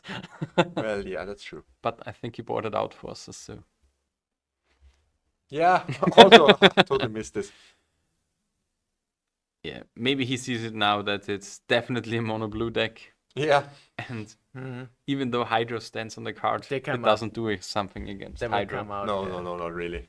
They will come out after the sideboarding again. The Hydroblast. Yeah. Okay, nice. We can see, Another game. yeah, a third game. Yeah, the thing is also Arya had the Monarch until the end the whole time, so he drew a lot of cards. And yeah, if the second, fourth Erlingas would have resolved, I think it would be okay for Nicolo, even though he had to punch for a lot of life. But still, this is, yeah, hard. I think the crucial point here was like on turn 5, where Nicolo basically didn't find his 5th land drop. Yeah. And then he was skewed off of red to so that he wasn't able to cast any red blasts. Yeah. I think the second island cycle of the Lorien Revealed should have gotten the volcanic island and not the tundra, so that he would have had access for the red. I mean, he is only playing 1 volcanic. Yeah. And the funny thing, I'm sorry, Peter, the funny thing here is Nicolo played 18 lands, and in the beginning of the tournament he said he will try 17. And maybe this comes now back to bite him. I mean, it's just the FNM. He can play around. Tomorrow is the main event, the more important event, of course. But it's I think it can be okay because you have 4 Lorien. Yeah. So But they isn't the- basically are like 2 additional islands. Yeah, it's like 2 Lorien are 1 land. Yeah. That's the math behind it. And I think A little according bit less, yeah, but yeah, a little less. But according to old heuristics, it's like a place at Brainstorm is 1 land. no, yeah. So Brainstorm is 1 land, Ponder is 1 land. 4 Lorien are almost 2 lands, so you go up to 22 if you calculate it like that. Yeah, well, a card draw is basically the fraction of lands to non-land spells you have in the deck. That's how you can calculate it. If you have 20 lands in your 60 card deck, 1 card draw is like a third of a land on average. Okay, That's yeah. how you can calculate. But it's only 17, so it's like a fourth. So like yeah. a ponder is at the place of ponder is like basically 1 land. Yeah. 1 a land. land. Okay, yeah. And the brainstorm is a little bit less. Yeah. More because you see Three one- cards. 3 cards. Yeah. And ponders is 4. Yeah, of course. But yeah, the selection. Yeah, it's only that- 17 out that of is true, 60. that is so true, yeah. that is I mean, Yeah, but that's true. every land is like every card is a quarter of a land. Yeah. But this was a pretty old article, I think. Is it from Frank Karsten or yeah? If it's anything MTG math related, it's always from Frank Karsten. Yeah. Maybe everyone should read this, me included. I haven't read it too. also, who's the beatdown? Yes. We make advertisement for who's the beatdown. Also, a very prominent MTG article that everyone should have read, Yeah. And who's including the me. And who's the beatdown in this matchup? Yeah. In my opinion, Arya. It should be Arya. Yeah. He's the one with threats in the deck. Yeah. Yeah. I mean, with Nicolo cutting the 18th land, I think he plays the 3rd, 4th Erlingas, so he has now 3 threats. And do you know how many threats Ari has in his deck? 6. I mean, He has the 2 Mishra's Factory also. he has 2 Mishra's Factory. 8 threats. So basically 8 threats. 9 if you count 4 with the Saga and 3 Dreadnoughts. What? 9. Nicolo also has the Shark Typhoon and the Days Undoing, which It's Yeah, kind Days of Doing is also like a combo finish, yeah. So he has 5 threats. yeah. But we really can see the power of Lorien here. And Just the cycling ensures you are almost never missing your second land drop, and that's so crucial. Yes. and something that we haven't seen in this match is no turn 2 standstill. Ah, that's true. I mean, hasn't Arya had in the last match 3 standstills? Yeah, I think Yeah. so. Is this end of turn? Yeah, maybe he wants to play a Dreadnought now. Or he can fetch it with Saga. Oh, that's nice. Fetch it with Saga. Mhm. Float mana, fetch, get a Dreadnought. Oh, that's cool. uncounterable. Dreadnought is really nice. I haven't thought about this intention, but it's great. And it's so sweet that it's planned from turn 1 on. Mhm. Because Yeah. it's like turn 1 Urza Saga, and turn 1 Urza Saga is normally only played with a soul land on the second turn. Or with petals or dark rituals or something. But yeah, here it's just to develop the big thing on the next turn. Another Saga. Standstill. And a standstill. Mm-hmm. Ah, this is actually pretty hard. Brings That's now a really, really strong start for Arya. Yeah. That's like living the dream. Yeah, this brainstorm is not so good. But he can shuffle with the Lorien revealed. Mhm. And he has the meltdown for the next turn. So it's I think it's okay. It's not great, it's okay. end of turn. Cycle for the Volcanic Island. But the problem is now that you don't have any counterspell backup. Yes. Maybe he finds something natural from the top. Yeah. But he doesn't have a lot of time here. And there's a Pyroblast.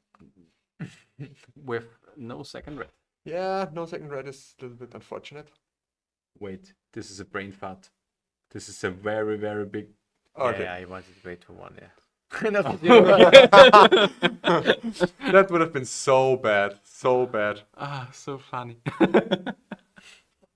Resolves. Sure. Was of negation pitching ponder. Ouch. This is tough, of course, yeah. But this is exactly what you want to do with, or when you're on Arya's side. Yeah. This Yeah. is exactly how you want to play. Like we said, he's the beatdown. Yes. Protective threat, A wasteland. get it in. Yeah. He needs a verdict, and he given a sword is even not. It's okay, but then the constructs are coming. Yeah. So a sword is also not enough at the moment. It's okay. It would be a start. What do we have here? We're playing Yeah, now set. I think he just has too much lands in his deck. As you can see, 2 more lands. Come on.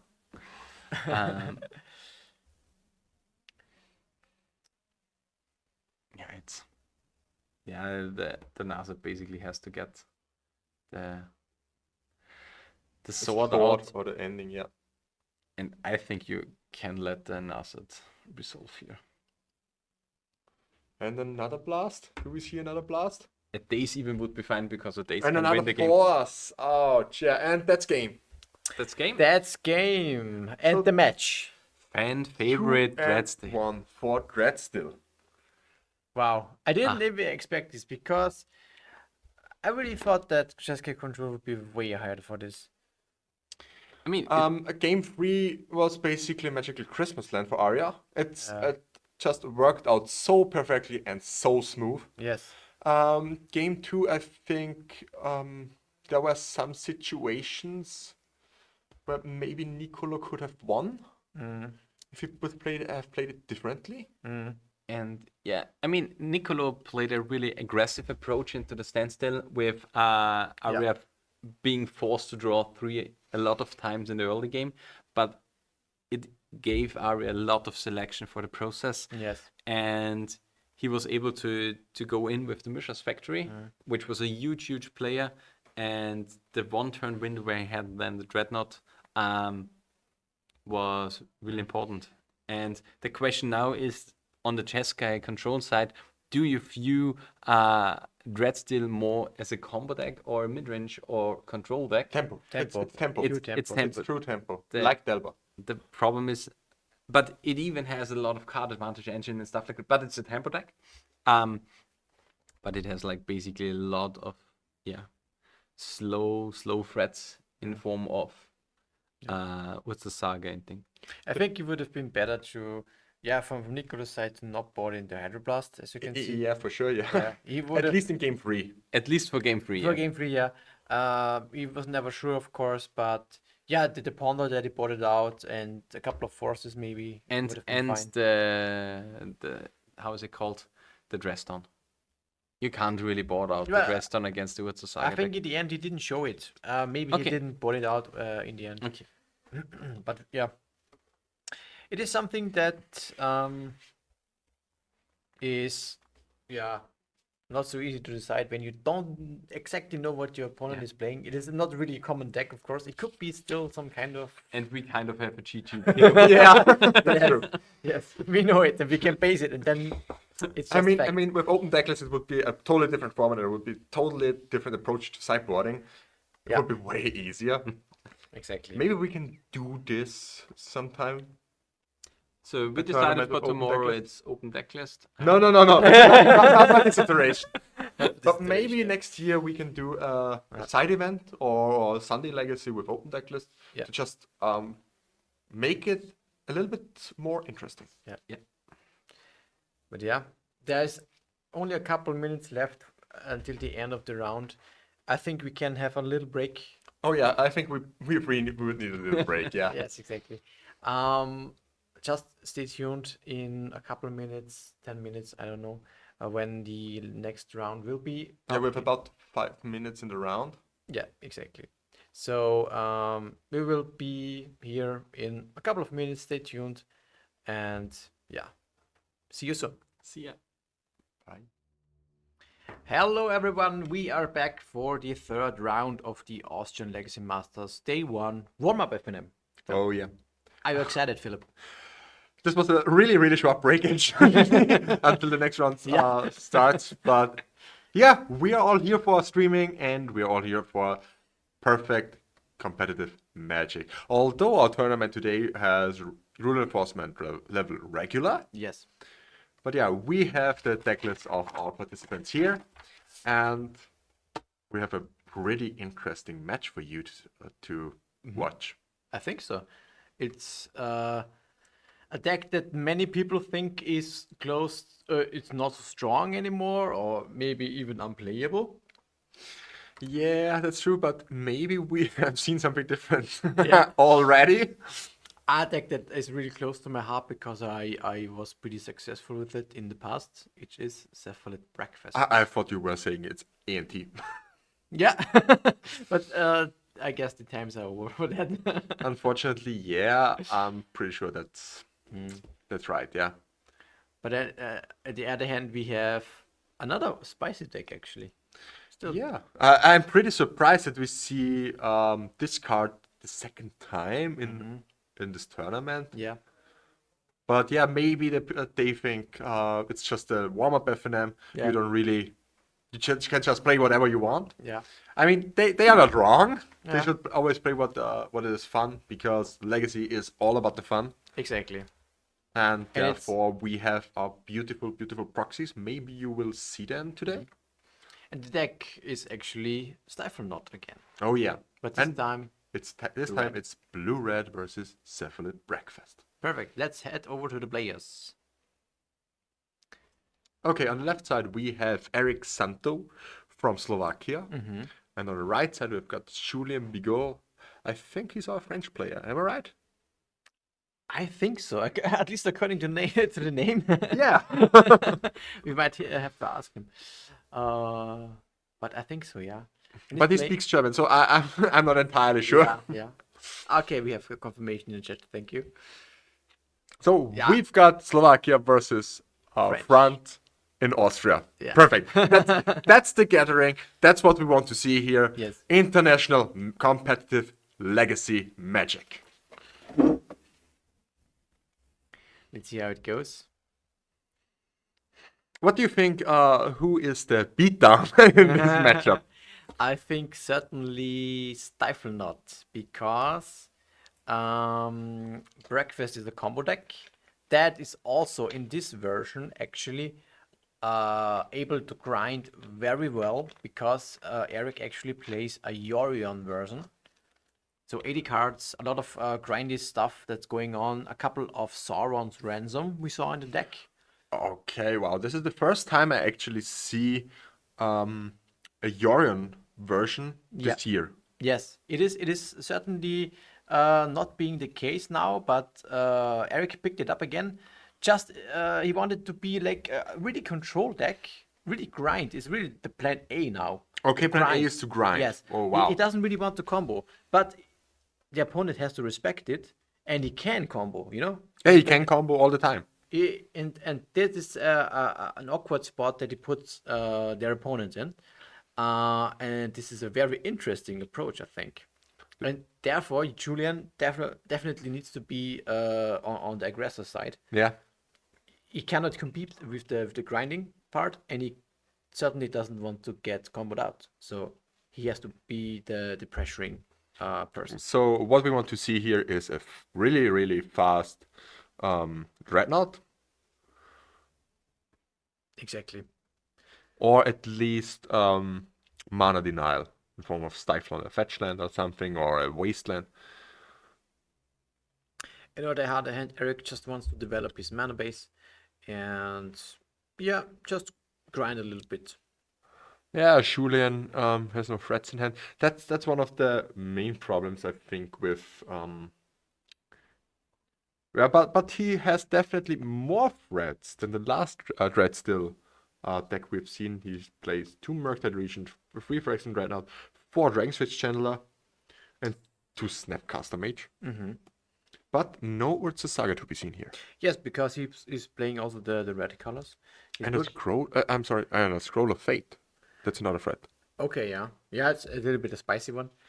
But yeah, no saga makes sense because you have the extra color in red. You just have all the other interaction cards, the other threats, Pyroblast in the sideboard for sure, and therefore you have to omit the saga. When we go over the sideboarding after the first match, we will talk about some very, very spicy things here. Okay, yeah, can't wait, can't wait. Just to hype things a little bit up.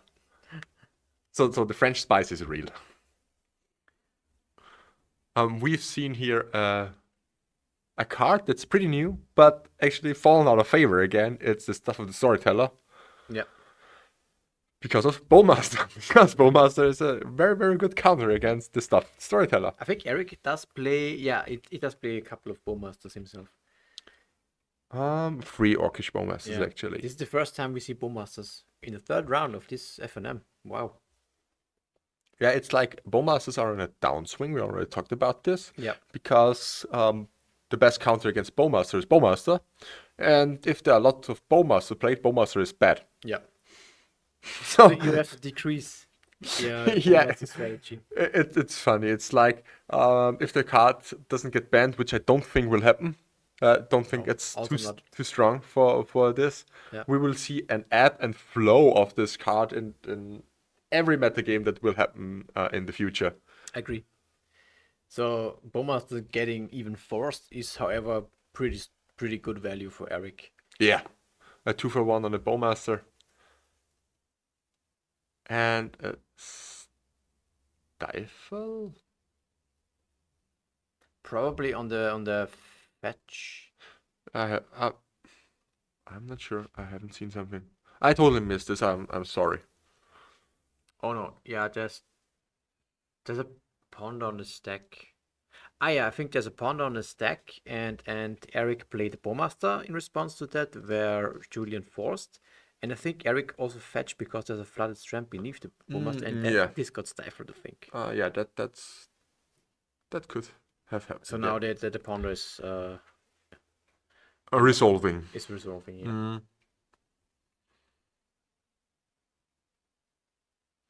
It's a Dreadnought. What else can you see? I think like A strand. Strand, yeah. Let's keep it as I go. Foundry is strong, but slow. Yeah.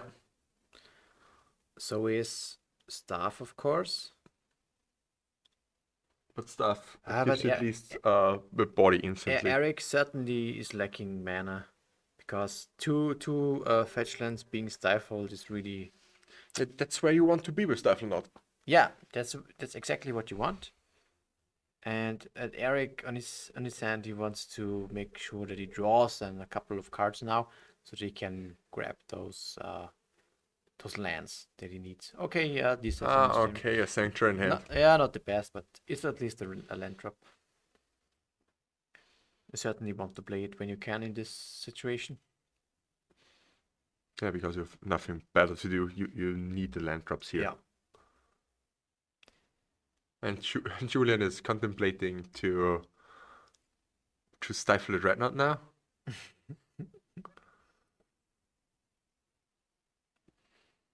Resolves and trigger stifle. Mm-hmm. Is this a stifle or what's this actually? It's slip out the back. Slip out. Slip out the back, yeah. Slip out the back. Okay. Is it the thing that lets creatures phase out, or? Yeah, I think so. I'm just opening up.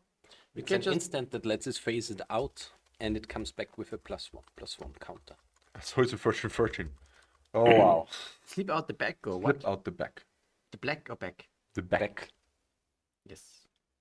Put the +1 on target creature. It phases out. Okay. Okay, we first add the counter. Okay, nice. How many copies does Julian play? After slip out the back, just one. He plays 4 stifle, 1 slip out the back, and 1 scroll of fate. All right.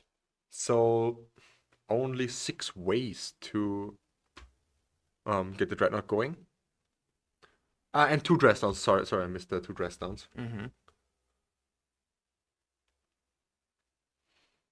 It's getting interesting. All right. Swords on the Dreadnought.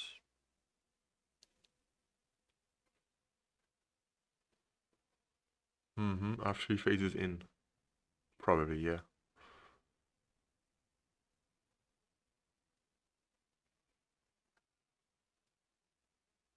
Yeah, exactly. Yeah, okay. After I did phase it. Okay, it phased in and Then it got sorted.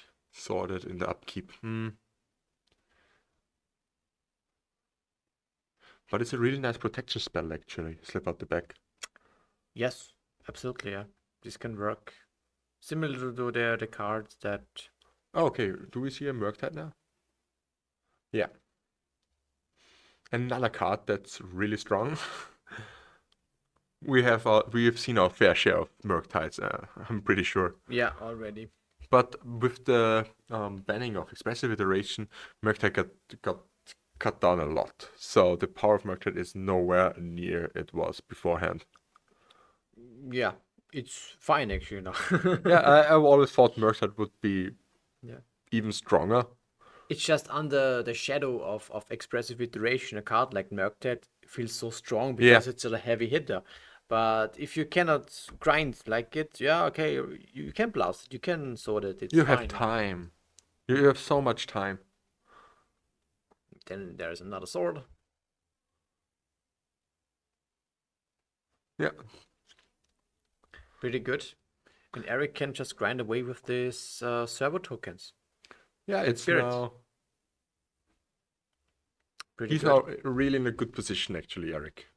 It hasn't seen that way on the first few turns because he was stuck on land. Yeah. But now I'm thinking everything looks good for Eric. Yes. So he makes a servo, another servo again. Okay. Yeah. We are really well equipped with these tokens. Yeah. You like him? Yeah, it's good. So shout out to our judge. Jonas, for providing the tokens and the dice. Attack for free. I mean, it's a long way to go, but Yeah. But slowly but surely, grind your way through. in Austria we have a saying. It's like mühsam ernährt sich das Eichhörnchen. It's like How can you translate it? It's ah, difficult, yeah. yeah, it's just, the squirrel takes a long time to feed itself, Yeah. like something like that.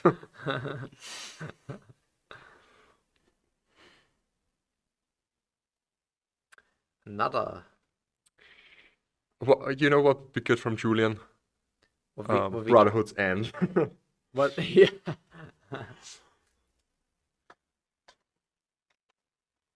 I'm really hoping I'm seeing the sideboard cards.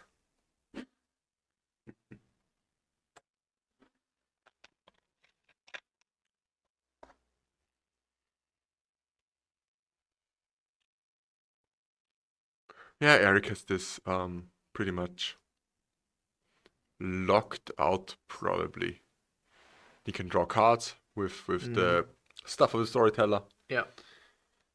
This is an engine now just completely going insane. Yeah, retrofitter with stuff is now. He will draw so many cards. He doesn't have to fear Bowmaster from Blue Red. Yeah. So Blue Red doesn't have anything to stop this engine actually. And he's now totally in the grind mode, Eric. Yeah. The very frustrating part here, it doesn't feel that way, but I'm pretty sure Eric has this game already in his pocket. Now, for this, in this situation, for sure, yeah. Yeah.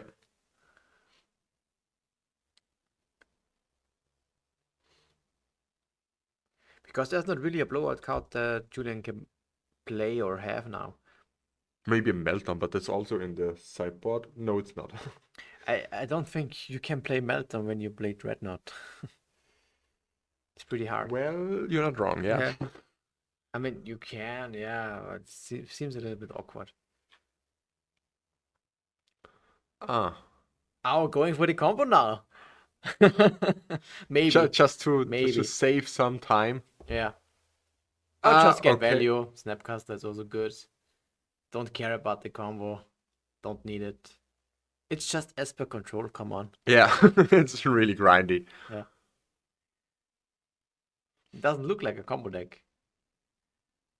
No, not really. Do you think Julian knows it's I mean now they probably know it because of Step Through. Yes, now yes. But I guess beforehand, no. Even especially when you see Lorien, I mean, what do you think your opponent is on? Lorien is pretty unpopular at the moment. I totally get it why, because me too, I don't like to play 80 cards. Yeah, yeah.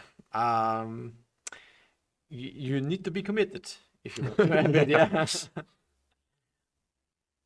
It just feels always so wrong to play 80 cards. Yeah.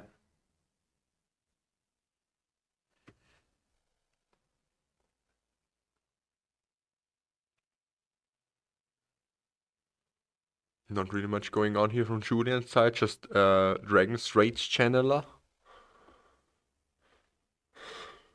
Do we see another Step Through cycling? Okay.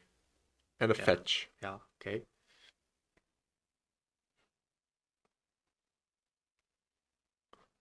So they can do both. Now it gets Okay. If you didn't know now, it's now the case. Yeah. A beautiful Blackboard Tundra. Black bordered? Yeah, that's Blackboard Tundra. Yes. It's one of the nice ones. It's much more tedious to mill your deck out when you're on 80 cards.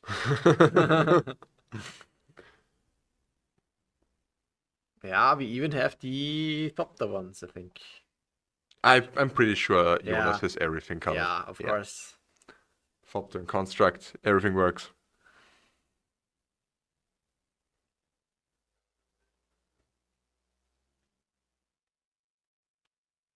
And do we go for the combo now?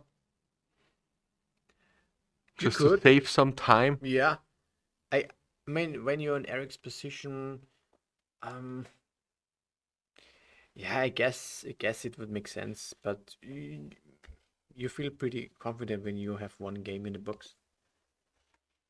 Okay, going for Orim's Chant, really, really nice. One of my most favorite protection spells in Breakfast.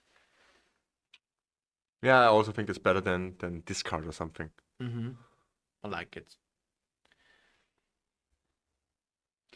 Bolting the Fopter. Mm-hmm.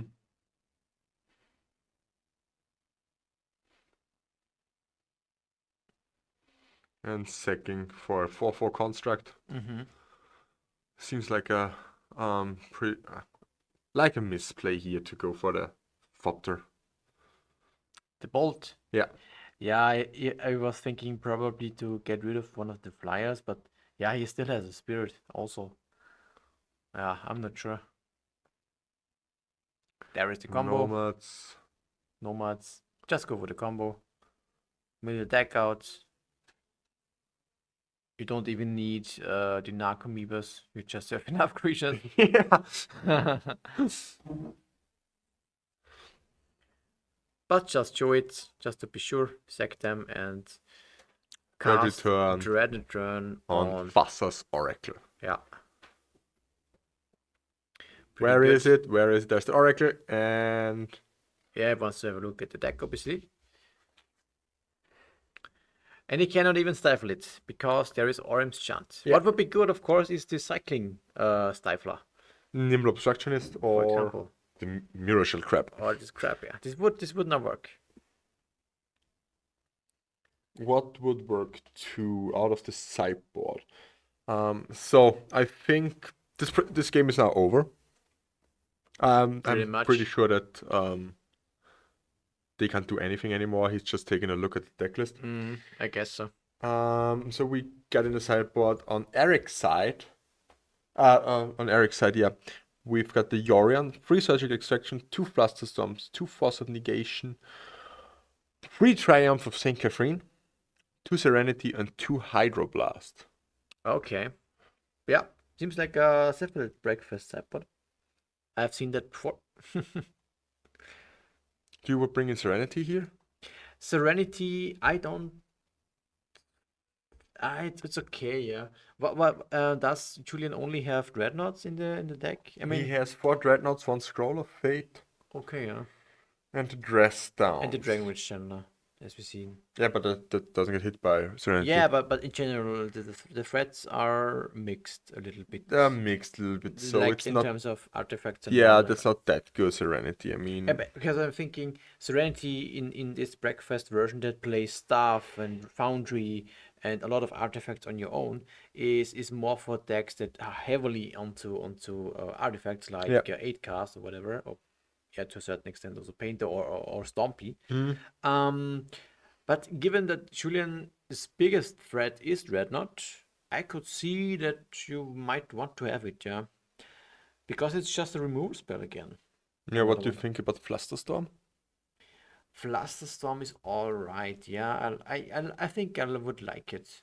I like it better than Forces, Yes. in my opinion. Yes, Forces are what I would board out the Yeah. first because it is a tempo deck and it also has red for blasts. So you one of the things that you always cut against Delver, for example, is Forces when you are on that kind of deck. And I certainly would also expect that Forces are one of the first cuts. So you have the Hydroblast and the Flusterstorms for the 4 Forces. Yes. What do we see next? I mean, that's pretty much it. I wouldn't really. You can go full control mode and skimp a little bit on the combo further. You don't need to combo it out. You can just grind and you can just go for removal. You have endings, you have swords, serenities potentially. So there's a lot of things that Eric has that keeps him on top. Yeah, that's true.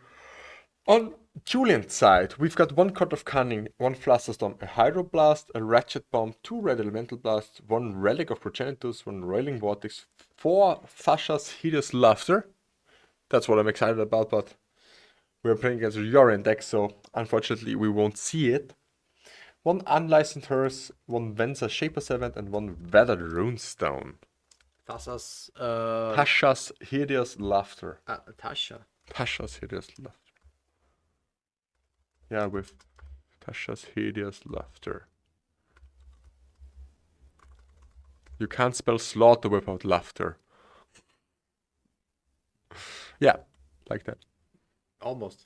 Almost, you forgot the card. Oh, yeah. It almost worked. Yeah, mill with a d20. Okay. That's the what it does, right? Each opponent exiles cards from the top of the library until the player's Aye. exiled card with total mana value 20 or more. Okay. Interesting. Doesn't seem that great against Breakfast. No. Not really. Especially, But they exile the cards. If you exile Oracle, they can't combo anymore. If you Yeah. exile Dread Return, they can't combo anymore. But as I said, Eric is not really, I think, into combo mode. Yeah, I don't think so too. He is a control deck. But yeah, what should you bring on Julian's side? Good question. Let me have a look at deck list. Actually, I can't remember. I've find Flusterstorm this pretty seems okay. hard. Yeah, The you certainly blasts. you certainly brought out Force of Will. This is, well, from Julian's side, I'm not. You're not sold on bringing out Force of Will. Yeah, not 100% at least, because yeah, I'm not a tempo player, so I don't know. But I'm not sure if it's like an easy cut. I don't know. Yeah, I'm not a tempo player myself, so I'm probably the worst Delva player that has existed. Therefore, I would board out the Force of Will. Okay, just because you want to be more. Faster and aggressive, yeah. Yeah, but if you want to be fast and aggressive, you need the fastest, right, to protect your flat. That's the Well, type of plan. that's not wrong. Yeah, you've got me there. You've you got me you there. want to force the swords, you know that hits. Well, yeah, that's true. This is just for protective reasons. Because you cannot grind anyway, and you know it's 2-for-1, but you have to go that route because you're tempo. Yeah, For that reason, probably. I don't know. I would keep maybe forces. Yeah. But then it's really And hard work Eric to even- really board here. And Eric also doesn't have Parablast. Yeah, that's true. Mm-hmm. Welling Vortex seems okay, I think. This is one of the things that. Roiling Vortex says if you play something that doesn't cost mana, you get 5 damage. Yeah, exactly. Yeah. It's one of the better burn cards against control, for example. Yeah. Roiling Vortex is pretty strong. Yeah, I It's think all- you also take 1 damage each turn, or cannot gain life. I think You cannot gain life. Yeah, your opponent can't gain life this turn when you play. And at the card. beginning of each phase up here, Roiling Yeah, Vortex is 1 yeah. damage. Okay. Yeah. Vortex seems okay. Yeah, it's impactful. It's a threat. Yeah. So we see a Ponder here, Spell Pierce, a Murktide Regent, A and relic, okay, relic of a Progenitus. Relic of Progenitus. Okay, yeah, just preventing the combo. Okay. Yeah, seems fine. Mm. Actually, Relic is one of the better hates against the combo Yeah. because you simply can do it on turn 1 Mm. or permanent hate is pretty good against Breakfast. Mm. But I think this is actually again good for Eric, because when Julian has actually dedicated 1 card for the combo, he can just focus more on his grind, and then Julian has kind of a dead card. I mean, Relic is okay because it can cycle, but it's not that impactful. Yeah, that's true. But you wouldn't ever board out the whole combo, am I right? Never bought it out completely. Just shave it a little bit. Yeah. Yeah. And then for that reason, your opponent always has to respect it somewhat. And it's a fine tuning thing. How much you want to board for it. or Yeah, I not. totally see this. Yeah. Yeah.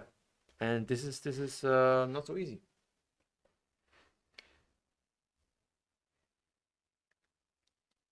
So it's Julian's turn right now. Yeah. I think it's Eric's, right? Yeah, Just it's Eric's. thinking- Okay. yeah, just go fetch land, land, go. go. Just break Probably control he thought on to doing fetch. something To fetch. to fetch. Yeah, because he could have played around, but he might want to have a dual land, and there is some wastelands on the battlefield. Oh, is this Ratchet Bump or something? No, what is that? Is this Weathered Runestone? That should be Weathered Runestone, yeah. Let's look up this card. I mean, it looks like a stone, so it was. You forgot the card again. So it is probably a Weathered Runestone, yeah. What does this do? Non-permanent cards in graveyard and libraries can't enter the battlefield. So basically, Craftmaker's Cage comes somewhat. Players can't cast spells from graveyard or libraries. Okay.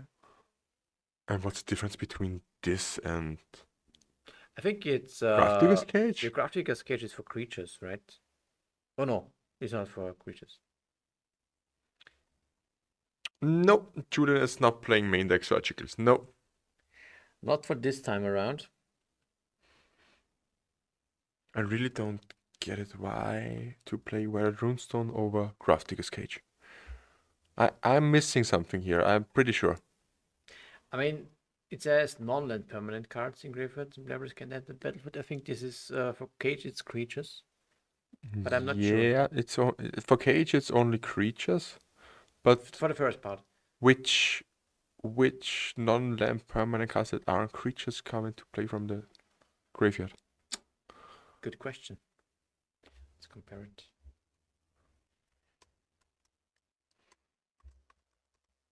You forgot the card again. We should change this.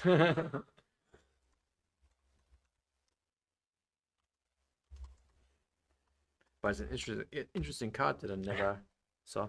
Creature cards, yeah. Players can't cast spells from graveyard Ah. libraries. Basically, the second is Ah. the same, and it's only the A non-land difference permanents. non-land permanent. Interesting.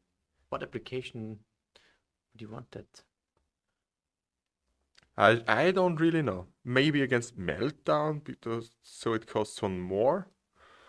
But I'm not sold on this. Oh, I also not sold. We see here one of my pet cards, Triumph of Saint Catherine. Yeah, just Miracling. Miracling, yeah. Oh, Snapcast on Stifle. This is hard. It's really strong here. Eric needs to fight for this if he can. Because Pretty Triumph makes a lot of pressure. Yeah, and losing another land is just it's just really hard. He wants to have the land and he wants to be able to cast the Triumph. Pretty sure. Eric doesn't play Days, am I right? No, I don't think so. Days would be good here. These would be alright, yeah. I mean, he has still an open wasteland he can pay it for. Okay, the fetch resolve. Interesting. Ah. Oh, he wants to stifle the Catholic trigger? Miracle Trigger. Mm-hmm. But wouldn't you want to stifle the land and get both things instead?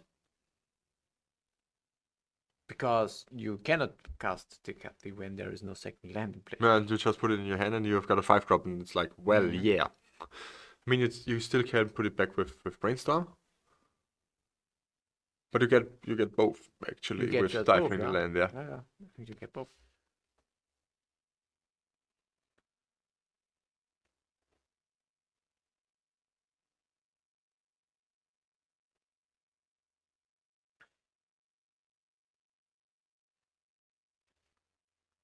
Triumph of St. Catherine is such a nice card. Yeah.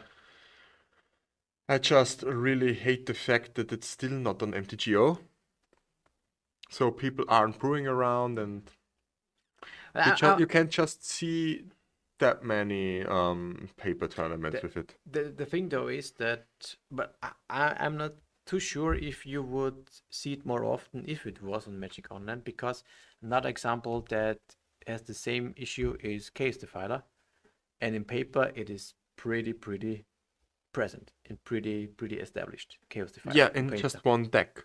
In one deck, yeah. And the problem with Thinker Free is that it's not that obvious in which deck it's good. I think that because it's a little bit of a build around card, not like Chaos Defiler. Chaos Defiler is pretty much straightforward. You put it into a deck with Goblin Welder. Yeah. Yeah, that's straightforward. No questions are to be asked. But Catherine is more like, do you want to play tempo? Do you want to play more control? You don't really know the right shell. Yeah. And if it would be an MTGO, there would be a clear best Catherine shell, because people would be trying it out, and therefore we would be able to really say, yeah, this card is good or not. Yeah, for sure. So if people have it on online, they can try it. Yeah, but my point is though that even in paper Magic, you mostly don't see it at all. Let's say you hardly see it. So it's only not really established somewhere else. But this gives me the hint that maybe Catherine is not that good as you might think or expect from a card like this, because yeah. You don't see it at least in paper. You don't see it that much. Yeah, and Kef is unlike the miracle cost, it's normally not a 2-drop. Yeah, because it needs some setup, and yeah, you can get lucky and play turn 2 like Eric here now. No, it's turn 3. So three, yeah, yeah. it's never a turn 2 because you haven't had the land drop yet. It's always at least a turn 3. Yes. And then it's a little bit less good if you think about it that way. As a turn 2 drop with Miracle 1 or something, would be insane. Would be strong, yeah. Of course. Maybe like a version with Miracle 1 and would just be a 3/3. But this would be really strong, I think. Yeah, just a 3/3 This would be very for strong. Miracle 1 would be really great. This would be too good, maybe. I don't know. Yeah, but might be alright actually. Because Delve is also 3/3 for 1. Yeah. Might be Grixis Handler is alright, yeah. also 3/3 for 1. Yeah. Might be alright. I don't know. Do you know the other angel from Warhammer? Yeah, we talked about this, I think, in one of our episodes, right? I'm pretty sure, yeah. I can't recall the name, but it is also a Me miracle neither. card, It right? has also Miracle for 1 and a white. Yeah, and it's And free it has something. Myriad or something. It's a 3/3 with flying, vigilance, a lot of abilities actually. And this Myriad, so for if you pay 2 mana more, you get a token. It's the same thing. Yeah, I really would like to try this out sometime. yeah. I'm pretty sure it isn't good. I'm pretty sure it isn't good, Yes. but I want to try it out. Yeah. We are off season actually now during summertime, so we have a lot of time for brewing around in our local game store. Yeah. So you could try it and just bring some fun decks to FNM. Maybe a blue-white with Stoneforge or what? Stoneforge or Lorien revealed, something Yeah. like that. Lorien is good though. Lorien is good, yeah. Lorien is definitely good. You always- Stoneforge is good. Yeah. And then just slam 2 to 3 copies of this card and just try it out for, Yeah. just for funsies. But I really want to look it up because I'm entirely not sure what's it called. Oh, how about Gino? So it has Myriad, I know this. Search with these options. Okay, it doesn't have Myriad. How's it called? Maybe it is called something with Myriad. I don't know. It has at least Miracle. Yeah. That's true.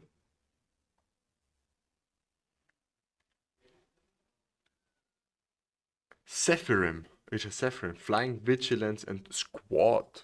Ah, yeah. It's called Squad. Okay. And you can pay the 2 as often times as you want to put the free Flying Vigilance into the play. So you can multiply it, Yeah.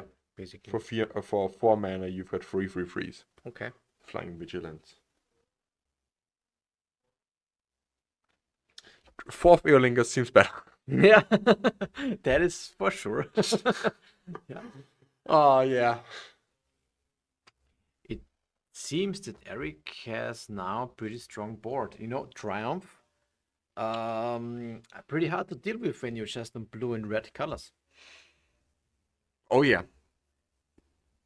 That was also one of my favorite matchups to play when I played Triumph of St. Catherine was Blue-Red Delver. Yeah. Because it's like, if you resolve one, they simply can't get it out of the game. They had to do some things like counter it and surgical it, Yeah. which is kind of strange Yeah. I don't against a blue-white deck. Yeah. Or tempo them out, you know.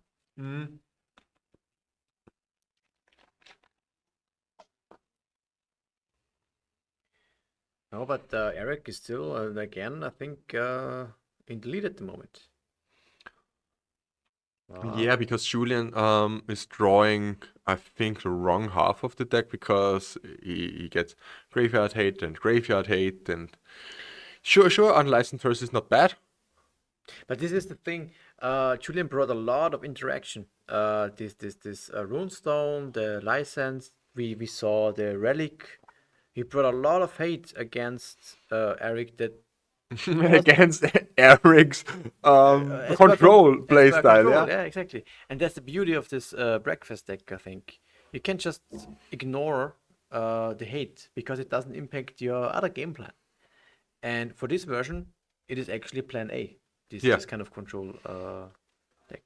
The only thing, I'm pretty sure that you would need more Lorien revealed, more than one. Yeah, it can be refined. Yeah. Maybe you can even play a 60-card version with this. I don't know. Oh wow, I would be sold. Might be back into brewing. You know, I was off breakfast for now, but You went to scam. no, not scam. Scam is not. I'm actually playing a little bit of Paint at the last. couple of weeks. Okay. You Paint were. is so Yeah, strong. I know. Yeah, Paint you is so played strong, Painted. That's right. But it might be time for breakfast again. I'm getting hungry, you know. I'm feeling it. seeing this. I mean, you get to play all good cards, all Yeah. my favorite cards like Triumph of St. Catherine, Lorien revealed, just Sauron's Ransom. Sword Ransom. Yeah, Could it's just be a and really- and Staff of the Storyteller. Oh my gosh, I love Staff of the Storyteller.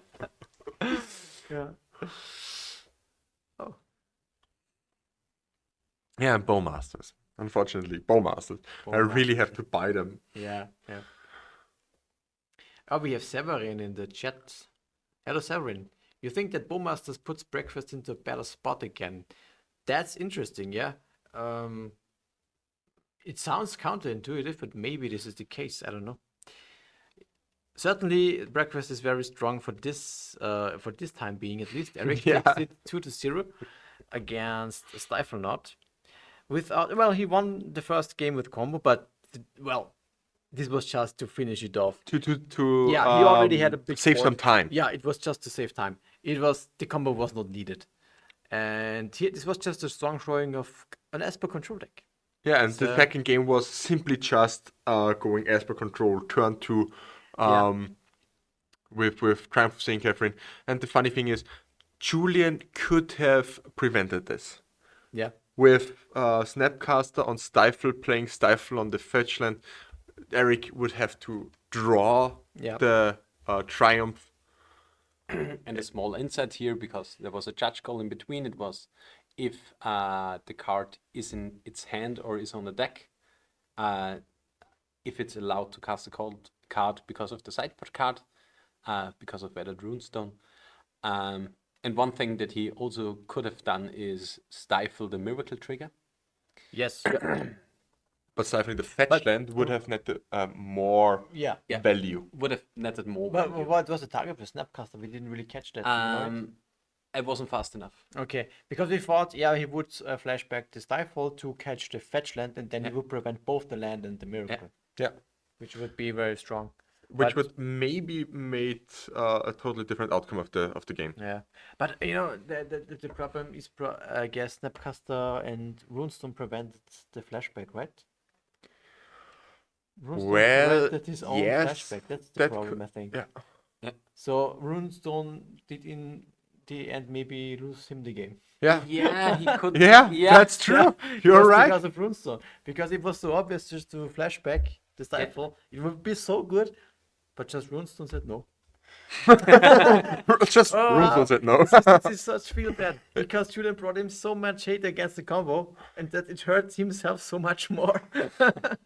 Oh no, this is That's pretty classic actually. If Yeah.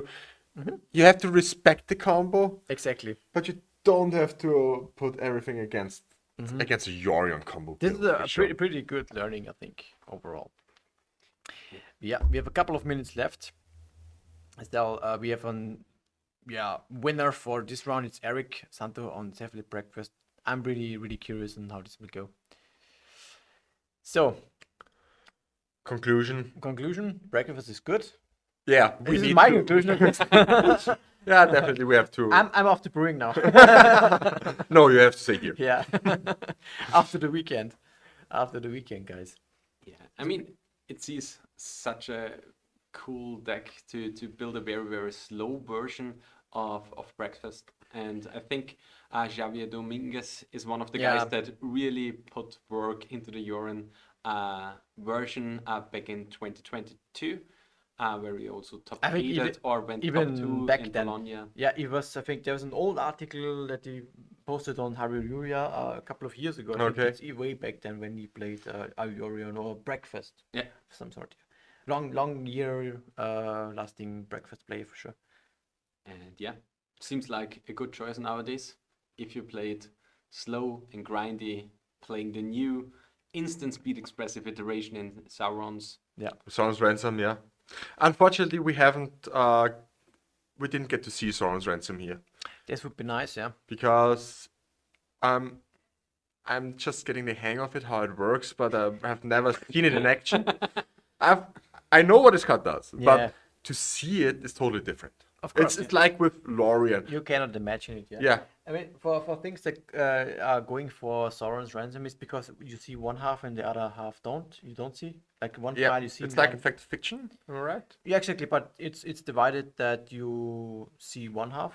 The other And, one, you can't see. yeah. The other one is hidden. Is hidden, is flipped downward, and the other cards go into the graveyard. But if you set it up and have played a Ponder before or Brainstorm, you are likely that you know at least one of the four cards, and then you can give a better evaluation of how you should pick. Yeah, and for 3 mana example. instant speed draw, I think at least 2. Is it Is at least it- two? At least It's two. it's the top 2. It's top 5 cards and the Four. opponent. Four. Top 4. Okay. So it's you always at least draw two cards Yeah. at instant speed, or even better than that if you, I don't know. It depends on the opponent how they. And how cheeky he is. Yeah, Yeah, that's true. Putting a good card up and 3 bad Yes. cards down, or there's a little bit of psychology involved. I gotta say, I really love that style of cards because it really brings up the skill Yeah. of the game. I don't really like this slender thread battlecruiser magic. It's just 2 ships passing in the night, and Yeah. that's what I loved about Fact of Fiction back in the day. I got to play Fact of Fiction back then. I mean, it wasn't extended, but yeah. You can play it pretty well, I think. Now pre-modern? in pre-modern. Yeah. The blue-white control has it as a grinding. So Yeah, a deck that I have grinding to Yeah. build actually. Okay. So we take a short break. I think we only have a couple minutes left until the next round is starting. So we'll see you in a short notice. Yes. And welcome back. Welcome back. Yes, it is the second to last round. Round 4. Four, actually. yes, of our warm-up FNM of the Austrian Legacy Masters. Today, or for this round, it's Philip and myself. Daniel, we will be casting the 4th round, as you said, yeah. We have, again, for this time the breakfast. Yeah, we've got breakfast versus I don't actually know. It is Grixis Delva. It's yeah, I have it here. It's Grixis Delva. And what's really nice here is you play 4 Delva Secrets. Yeah. What? So Come it's on, a this good is not- Delva deck now. Yes. No. This is well a good Delva deck, yeah, but not really a common one actually, because the Delvas are mostly just cut down to 2 at this point. Today I played Yeah. the first list that I found on Goldfish, and it was Delva less actually, Yeah. and that didn't feel right in my opinion. Yeah. That is Oh, true. hello Peter. Hello, Peter. Also chiming in. We are just waiting a couple of seconds. Players need to get ready for the last, not the last, but the 4th round here. Markus Schmidhuber on Grixis Delva against Eric Santo on Cephalid Breakfast. A pretty classic matchup actually. Yeah, Delva has been part of Legacy for years and For years. ages. For ages, yeah. Since Delva. And Breakfast is also a really, really old deck. Yeah. But it had its resurgence last year with the printing of Foster's Oracle. And now it seems like it is here to stay. Because every metagame, every iteration, it's just a good deck. It gets a little bit different every time. At first they were playing Days, and then they were playing, how's it called? Baleful Strix. Yeah. And yeah, each metagame has a new iteration of Breakfast, and this time we are seeing Lorien Breakfast. Yeah. I think we can head over to our players and go on to see our match for this round. Yeah. Start. I forgot to start the time. So. Perfect. So we have, 8. yeah. So on the left side, we've got Eric Santo on Cephalid Breakfast. He went top 8, like we can see on his playmat, at the European Legacy Masters in Bologna last year. Yep. Fun fact here, the winner of tomorrow's Austrian Legacy Masters gets a ticket to the European Legacy Masters in Bologna at the end of August. Yeah. Tomorrow will be a qualifier, and it will be very exciting to see who will take this slot and travel to Bologna in September. Yeah, tomorrow we are playing 6 rounds plus cut-off top 8. Yeah. So that will be pretty intense for us. We will manage. Yeah, We have our own beer. stream starts at 11. 11 o'clock, like the CST. tournament, Yes. CST. Yeah. And yeah, you will have. we would be proud if you would join. Absolutely, yeah. And on Sunday we have something like the SCG Classic back in the day. We have also a 1K tournament just for Sunday for the people that simply can't get enough of Legacy. So 3 days pure Legacy goodness. Which is very, very great. And also everything on stream. So join us, and we hope you like what we are doing. Speaking of, we hope you like what we are doing. We are the In Response guys. We have a podcast, like you probably have seen in our advertisement. And the nice thing about it is we have a new episode that released today. Yeah. So check us out. It's basically everything in the Linktree that we post in the chat. Do we have the? I think we got the. I think we have it, yeah. Yeah, the link there. So Marcus let's first leads land. on a flooded strand and just go. Unusual. not a Unusual. really strong start Yeah. for Delva here. I'm not impressed. No, me neither. What's going on? Is the deck broken? Where are the one Broken. drops? Where are the one? Yeah. I mean, nowadays with Grixis Delva, the game plan slowed a lot down, basically, because you traded in the 4 Delvas. No. Marcus he plays playing- baseball. playing Delva. for He Delva. plays 4 So Delvas? he must okay. be in a different. It's a he different timeline. Yeah, Yeah, he doesn't different play timeline. 4 Mishra's Bauble, only 2. Yeah. And he plays only 1 Spell Pierce, no minor misstep. And 1 Snuff Out, which One is basically Snuff Out, stuck. yeah. 2 Thought Seizers. But I have to say Snufford has lost a lot of his equity Yeah. because of Bowmaster. You don't really have to. I don't really like Snuff Out at the moment. Yeah, it's okay as a one-off to hit something like a Murktide Regent or any. Yeah, that is not black, of course. And it's a nice tempo card. You know, you can cast it for free. It's a free removal spell, so you don't have to.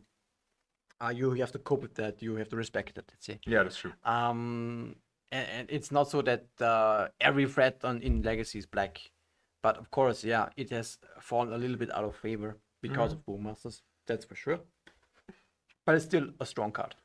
And Marcus also plays one Sauron's Ransom Okay. that we talked about in Yeah. the last match, Yeah. in the last round. Maybe we can see Sauron's Ransom here now because, 2 players who played it. yeah, Card. Yeah. As I've seen the ransom card a lot in Grixis Delver actually. Mostly as a 2 of as far as I've seen. Together with even a Mystic Sanctuary. oh yeah, it's like you do the same trick with Expressive Iteration. Yeah. You try to mimic that. I've seen a version with only 3 Wasteland. I'm not sure if this is the right thing, but if it's quite color heavy in terms of mana, it might be okay. Because you trade in the Wasteland for Mystic Sanctuary, which is a spell also. Yeah. Kind of a value. So we see Brainstorm here from Marcus. Yeah. Does he searches threats? He has 2 Bowmasters in hand. Bombas is good against the combo from Eric and also good against the grinding strategy that he has up his sleeve with Stuff of the Storyteller. Why is it good against combo? Because he kills a Delusionist or the Nomad. Ah, okay, because of the ping. I thought Yeah. about because of the drawing. No, it's not But an it's- issue. I mean, And this card does so much, it's just insane. yeah, I mean, it's okay. If you play it before the combo, it does not really do anything, but you know, it's another interaction piece that you have to respect when you go for the combo. Yeah. It's a removal spell, yeah. Basically, yeah, it's a removal spell. But So it's never really a dead card. yeah. But the thing is, if it stays on the battlefield, it is good against the stuff. This is what I think can be worrisome for breakfast, because you cannot execute your grinding plan that so effectively Yeah. if you face an Orcish Bowmaster. But Eric has a lot of other things going on in his deck, so I really like it. He can just do whatever. Just do.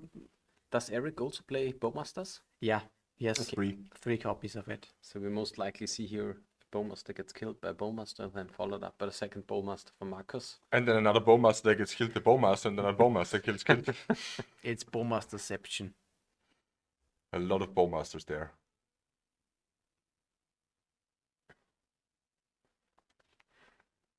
So no brainstorms from Eric's side. In response to In the response, Bowmaster. yeah. Right, in response, it would be done now. Yeah. Yeah. But maybe he doesn't have it. Or he follows all heuristics that you wait as long as possible to fire off a brainstorm. Technically, it's yeah. For control decks, this would be the case. For combo decks, not so much. But Yeah. you can act as a control deck also here. I think this is certainly the plan for Eric, just to be on a grind mode also, especially when you're on this Lorien version. But let's see how this Bowmaster really prevents that from happening that Marcus is going on.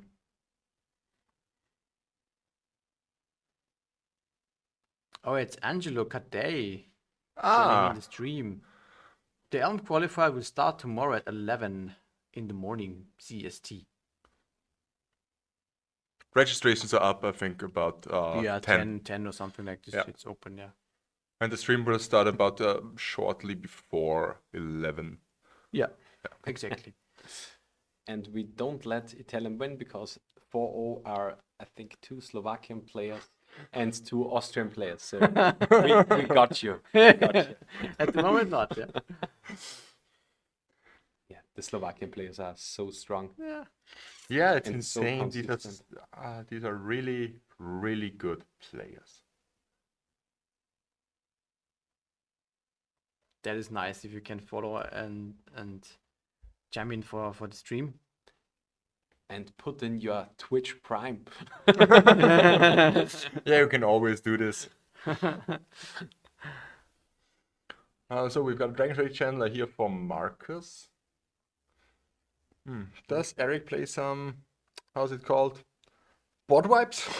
No, not really. Yeah. Yes, exactly. Eric plays an 80 card breakfast version On Yorion. on Lorien, yes. And an interesting decision here from Marcus, because he put away a polluted delta with the second brainstorm, which could have guaranteed him the fourth land trap for this turn to keep up the second bowmaster. But he chose not to. But he chose not to, yeah. Yeah, just he said maybe 3 lands is enough. Yeah.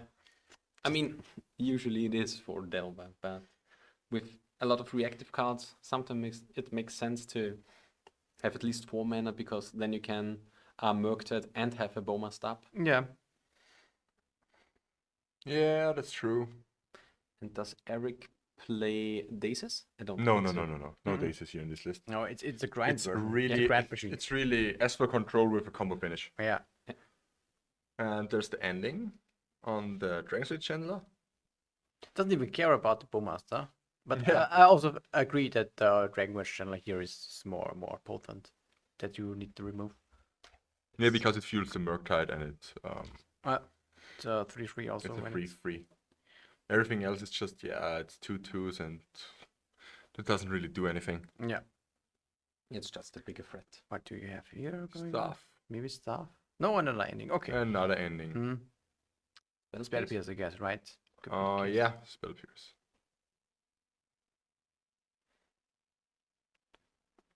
Yeah, it wants to make sure that the orc stays on the battlefields. So no, I mean you can go for cantripping, but this increases the army and lowers the life total from Eric. And he's on 12, so that would be a huge life point swing here.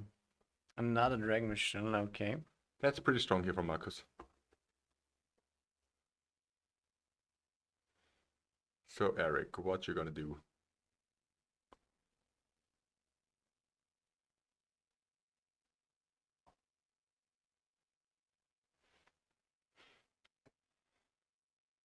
Yeah.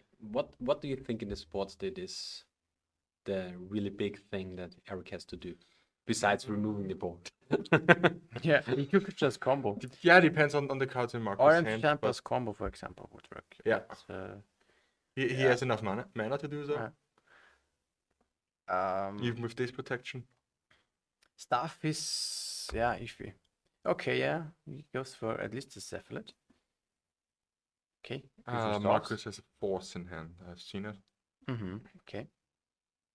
Yeah, if it's just the Cephalid, it's fine, I guess. I think I would jam here the second Orcish Bowmaster. End of Seems turn, like- you mean? Seems like a good point. Yeah, you grow your army. You ping the illusionist. And makes it to a 2-turn clock instead of a 3-turn clock. Yeah, first pitch illusionist. Okay. Mm. Yeah, this seems like the right thing to do here. You can't let the second Bowmaster resolve. The thing is, does Marcus fight over it? Yeah. Yep, we see the Force of Will Pitching days. days. First pitch days. and triggering our good little friend DRC. So, okay, still no Delirium. Yeah, it'll become fast, I guess. So the Bowmaster will trigger the Illusionist and then kill it. Okay. Okay. No A good mills. very bad kill here. Mill. Swords on the Bowmaster. With all these new artworks, it's sometimes a little bit hard to follow through the game. And we have now Only one card in hand for Eric. Yeah, it cost him a lot. Yeah. And there's still a lot of the battlefield. This is very tough. and there's still 6 damage on board, which is still a 2-turn clock. So Is it 6 or 4? I'm not sure. It's 4. Because I think the Dragon Channel is It's not delirious at the No, moment, it's right? a 1/1. Ah, okay. No creature. No, just instant sorcery land. Okay. Which means Eric then has potentially 2 turns, but If he finds a removal now or a blocker or something. the question is, yeah, it's hard. Is this a Sauron's Ransom? Is this ransom time? Okay, it's Teferi. This is That's in the face of Bowmaster. Teferi is so Underwhelming. awkward, underwhelming. Yeah, it's like you bounce the the Bowmaster. Bowmaster, then you can draw at least a card. Without it dying immediately, and it means that It still dies to the Bowmaster. Yeah. And Then then ponder, then the Bowmaster comes again. Wait, what? no, Teferi is in battlefield. You cannot. You cannot cast. Yeah, that's true. But on the next turn, he just plays Bowmaster, growth the Orc army, kills the Teferi, and yeah. And maybe goes even in for lethal. Could be. Because he growth the Yeah. Orc army, it's a 3/3 now. If he And finds a creature, he if can go for if he lethal. finds any kind of instant sorcery spell and mills a creature or a bobble, Yeah. then it's He can ping the opponent and then just go for lethal. Instead of killing the fairy. yeah.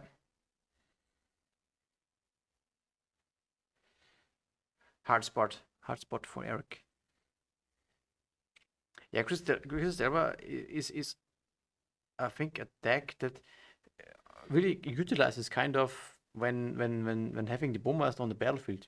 It's not okay, it's a creature, it pings, but then you just attack, and then see, and then it develops, Yeah, and it gets annoying at a certain point. Yeah, it gets annoying. It's just 2 damage, Yeah, but it simply adds up. and every cantrip gets punished, so you need to kind of answer it. Yeah. yeah. The problem still is it's a very, very slow threat, which means it's not that great against a lot of combo decks, which And there we have the Cephalid Bowmaster. Breakfast is able to do so. So no brainstorm or no ponder from Marcus. I think I would have go for the delirium. If Yeah, I you can could. still do it. And he went for Bolt and that. Okay, yeah, This helps. A bolt is pretty. that's enough for sure. This means Grixis Delver wins the first game. yeah. And now we go over to sideboarding. We already talked about Eric's sideboard with 3 Triumph of St. Catherine. Should be very strong. So this is one card that goes certainly into it. Yeah. Do you think also it's okay now to board out the forces? Mm-hmm. So Yeah. it's basically the 3 Triumphs, the 2 Hydroblasts that comes in. Yeah.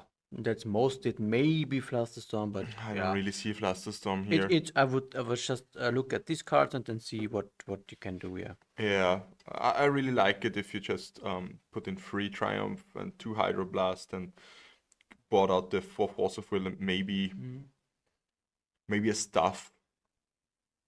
Board out 1 Stuff. Stuff is okay. You can also further skim on the combo a little bit. You can put in a Shuko, for example.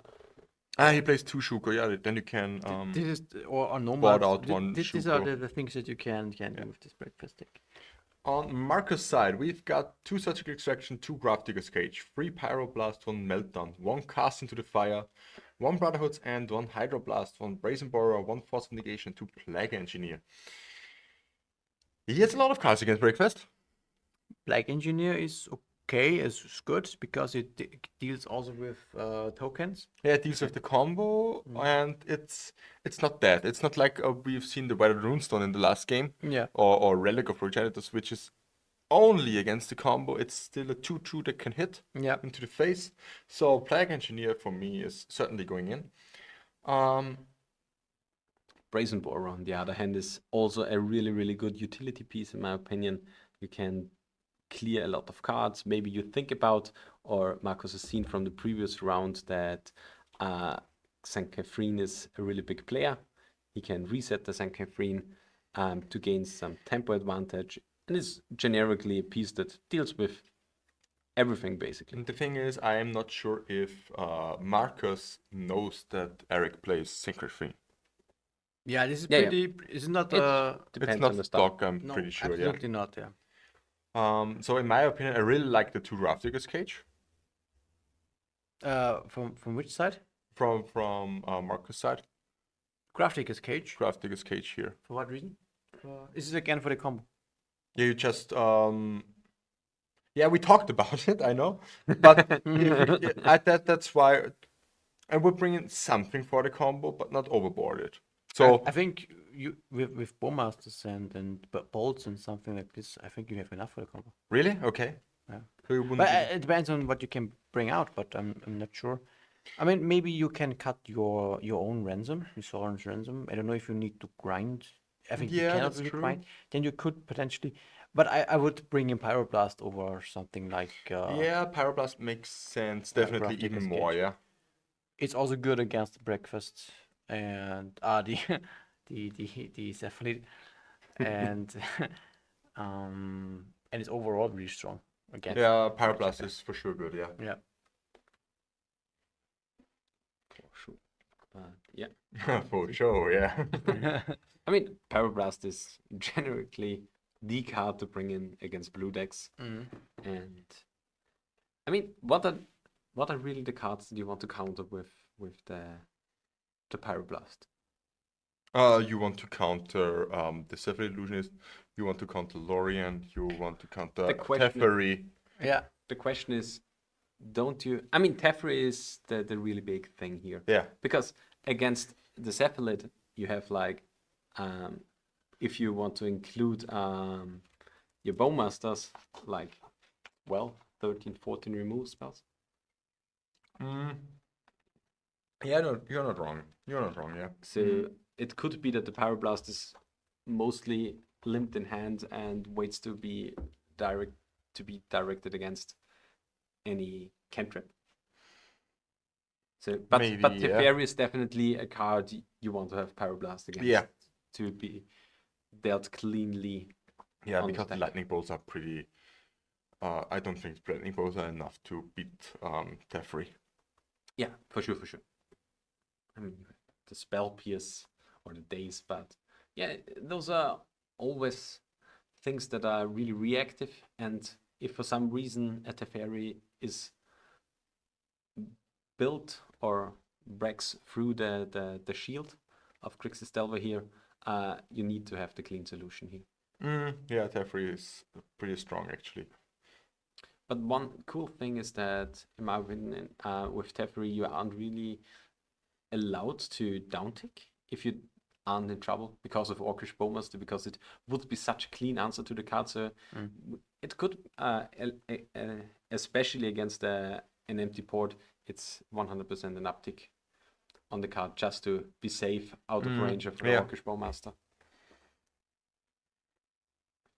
Would you brought out the snuff out? Against breakfast? Yeah. No. No. I don't think so. Yeah, it kills Illusionist. For example. And it's really, really good against It's St. Catherine. Yeah. Oh yeah, I totally missed. Oh yeah, I talked about it and I missed it again. It's always the same. But we don't know if he does know. So Yeah, that's true. Could happen if that Marcus isn't aware of Saint Catherine. Probably not. but I think it's a keep on the side of Marcus Yeah. and a mulligan on the side of Eric. Yeah.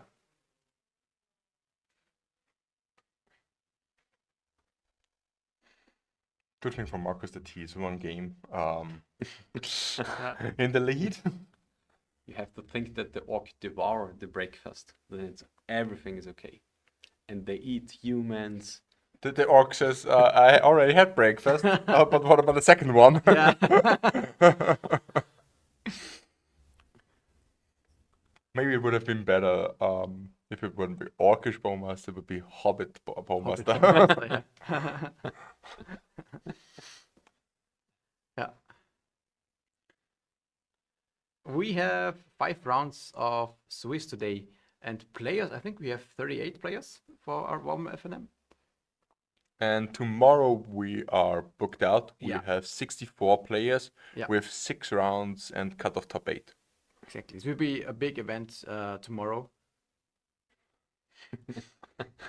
I never did. I never left the breakfast crew. That's completely fake news. Fake news, fake news. I never left. Daniel already said Yeah.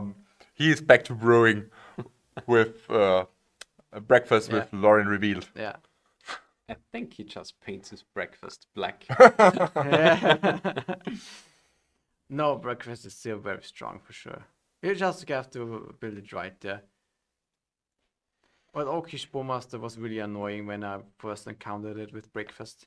It is so because it was just playing everywhere.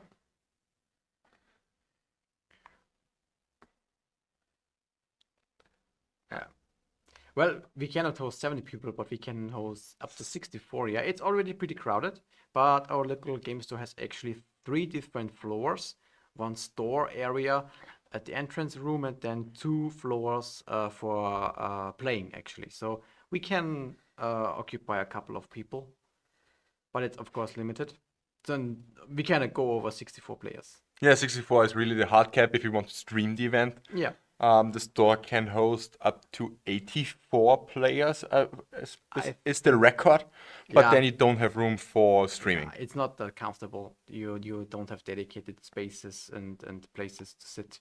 So, but let's see if this. We certainly want to see how this event goes. So we have high hopes. So far, it has been amazing, and it's really great that we have basically full seating for tomorrow for the main event. This is a big and great sign. Maybe we can host more of that in the following years also. Yeah, maybe we can go even bigger. Yeah. But that's actually all on you folks out there. If you come, we will make it bigger. Yes. That's the easy equation. Then we can also take some money and really rent the location, because here we got free administration here. Yeah, we work closely with our local game store owner, which is also the host, let's say, of our association and our league that we have going on. We play our weekly tournaments here, so it makes sense to just cooperate with him for the time being. But let's see how this is going in the future, I think. Yeah, for sure. So it's a little bit back and forth here from the players. We haven't missed a lot of. Yeah, it's just a little bit of cantripping and brainstorming. No, Bowmaster. A law Austrian Legacy Edition. Well, we could host the law event. Why not? Yeah, why not? Certainly love that. I actually talked about that with Nicolo. Maybe we will travel sometime to the Law League. If we can. Sounds very, very nice. I always wanted to study law, so it makes sense to travel down here. To study it over there and just play Magic, that's better. I mean, by the way, why is it called Law League? Is it because it's a lot of law students? Yeah. No, Nicola explained it to us. It's like legacy at will. Is the abbreviation from Okay. I think of them as law students. And that makes sense. So Eric here is pyroblasting the Dragon Sword Chandler, try to get some pressure off his life totals. Yeah. And Okay. gets dazed. Seems like a good exchange for Marcus here. Follows it up with a Delver and has the 1-2 punch here. Oh, yeah. Like we talked in the last round or the round before, Delver with Delver feels so much better than Delverless Delver. Yeah. And yeah, here we see Eric digging for some removal spells.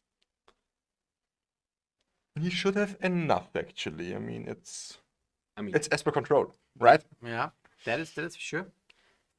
But it's Yes. 80 cards, you know? So Yeah, he has 4 swords, 2 prismatic ending. Yeah. That's actually not that much. I thought it would be more. Yeah, it's a little bit washed out. That's my only concern. That I know you gotta have a lot of good cards, but Yeah, you have just a lower probability of drawing days. Another days, yeah. No, not this time. Okay. Okay, now we see the action from Bomas on the other side. Yeah. Revenge. Yeah. Let's go. I like it. I always like it when a Delver player gets boomer. You really hate the Delver players so much? Well, I don't care about Delver, to be honest. Actually- It's fine. Yeah, for me also, I'm also not a hater on Delver because it's always it's a good play style Yeah. to play against. It's most of the time it's You still interactive. play a little bit of magic. Yeah, it's never Even though like wastelanding and Yeah. dazing often can feel like you don't do anything, but it's still yeah. It's not miserable. There are worse things. yeah. Sometimes they have just like we call them Delver starts. Yeah. Yeah, and that just happens. I mean, each deck has a broken start. Delver has it more often, but yeah. Yeah. Yeah, and I really think if we have a good Delver deck in format, the format seems more healthy than it would otherwise. One thing is if the Delver deck excels at turn 1 to turn 3 and turn 6 to turn 8. Yeah. Yeah. And this was especially the time when we had Oh, we got the call. I'm sorry. He just went for the combo. Wow. Snuffled in response. Ooh, that's wrong. Okay. Yeah, I guess Eric must have something here. Maybe a force. Huh, okay. Oh. He means an Oh. Arkham Heap and a Cabal Therapy. Okay. Which is actually Okay, no. not bad. It just goes for it and then yeah. I mean, he can scout now Yeah. with the orc. Well, I like it because Marcus is tapped out. He played already 1 day, so yeah. And if he spends force on it, it's also okay. So I think I like that Eric went for that. The only question I have here for you as a breakfast player is it the right way to do it? Wouldn't it be better to play nomads first? That's depending on what you have in your hands. Like, for example, when you have a second illusionist, you might want to do it like Eric did. But it could also be just that wanted to see. Whereas illusionist is more often the bigger threat usually and can get forced more easily. Just to play it first and see if it has a response, and if it resolves, then decide to go for the second copy. But it could also be made arguments for the other way around, yeah. Absolutely. But Snafford is a one-off, you know. I think you more expect a counter spell than a remove Yeah, spell. that's true. You expect the days most of Yeah. the time. What do you think about Marcus not attacking with the orc token? Yeah, seems almost free, right?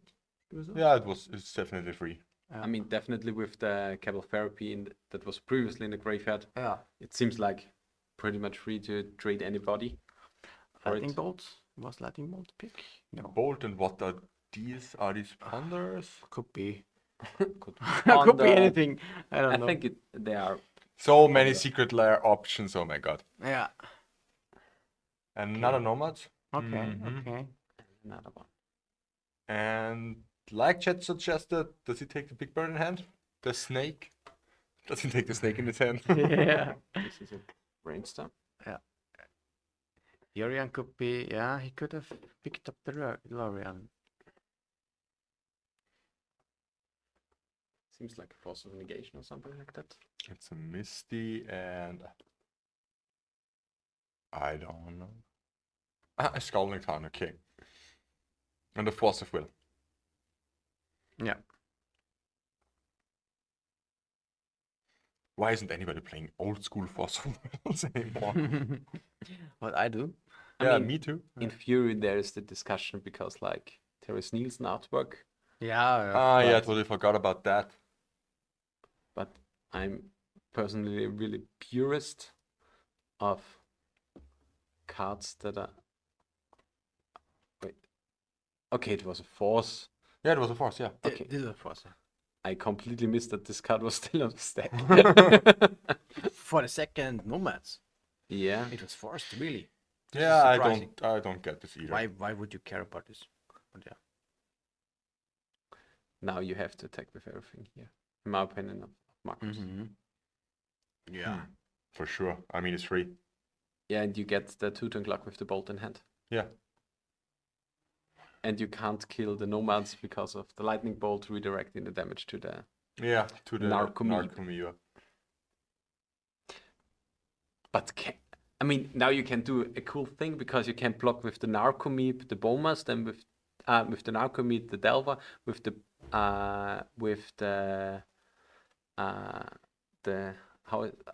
nomads, the Bowmaster, and then you can put the damage on the Narcomoeba. Yes. I mean, then you die to the bolt, but in theory you can block 2 creatures and only use 1.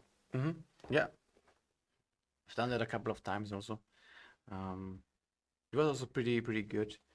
Back in the day when it split Strix a little bit. Back in the old days, Yeah, like back in last 3 year. months ago. Yeah, so something like that. Long time ago. In theory, here I would like, if you want to clear it, you kind of have to clear the whole board now. You have to Pyroblast the Narcomoeba and bolt the... Yeah, that would be great. But he's just attacking with Delver, really? No, at least. Okay. Okay, but why not the Bowmaster? Doesn't want to lose it, probably. I mean, it's still a 2-turn clock with the lightning bolt in it. Yeah, that's true. But Bolt and Blast is in his hand. Okay. But this is good. This is what you need to force. Yeah. This is what you want to force. Yeah, that's true. Triumph. Not a nomad. Not the nomads. No, really. okay, we go to game 3. I mean, it sounds stupid, but Yeah, it's not over because you can. He has a Delver. He's a Blast for Narcomoeba. It's 1 damage short then. I mean, Yeah, he that's has to run true. the Delver into the... He has to attack the Delver. Yeah. Now Eric really needs to survive this turn. He wants to get in with this Triumph to get at least 5 life. Okay, there's a Chandler. This is good. This is of course very strong. It has Delirium, I'm pretty sure. Yeah. And there's a Blast and a Bolt in his hand. The 5 life could potentially not be enough. Could be, yeah.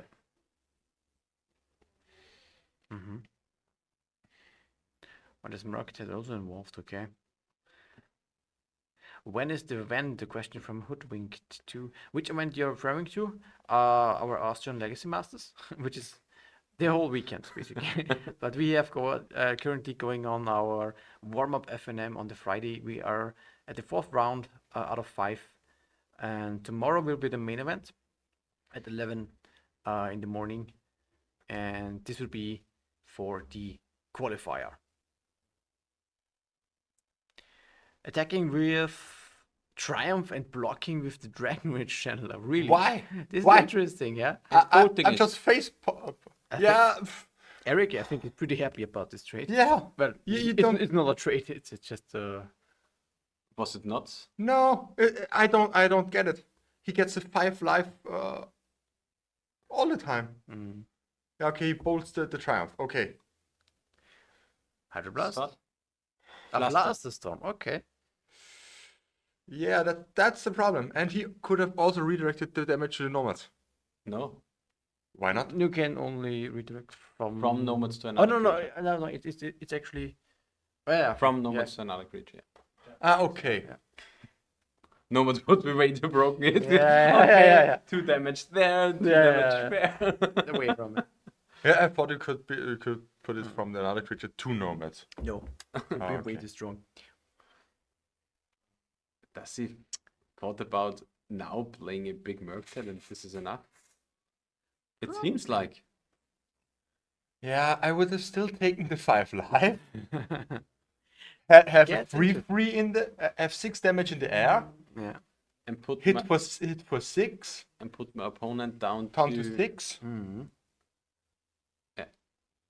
And then bolt him. And attack again. That's just enough. because the Delver can't be blocked then with the bolt in hand. And he can't draw card because of Bowmaster. And you can still play your Murktide. Blast on the illusionist. Okay. Yeah, still the combo in play. Would have been the combo, yeah. Would have been, yeah. But Marcus had played a lot of Breakfast. Okay. He knows the deck, actually. But the problem here is now he You is need not tank, I think allowed so, yeah. to. I mean, now the Sankerfin got bumped into the creatures. If he would have attacked with the Orc Arm and the Orcish Bowmaster, he would have been able to attack also with the Delver for next turn a little bit. So. Yeah, this Murktide is then now really the big hitter. And really has to hope that he fades the miracle creature for at least another turn or so. It's 8, 11, 12, 13. You want Yeah. to trade every creature for this For the Nomads, yeah. for the nomads. You want to attack with everything. Yeah. You don't even let the Bowmasters behind.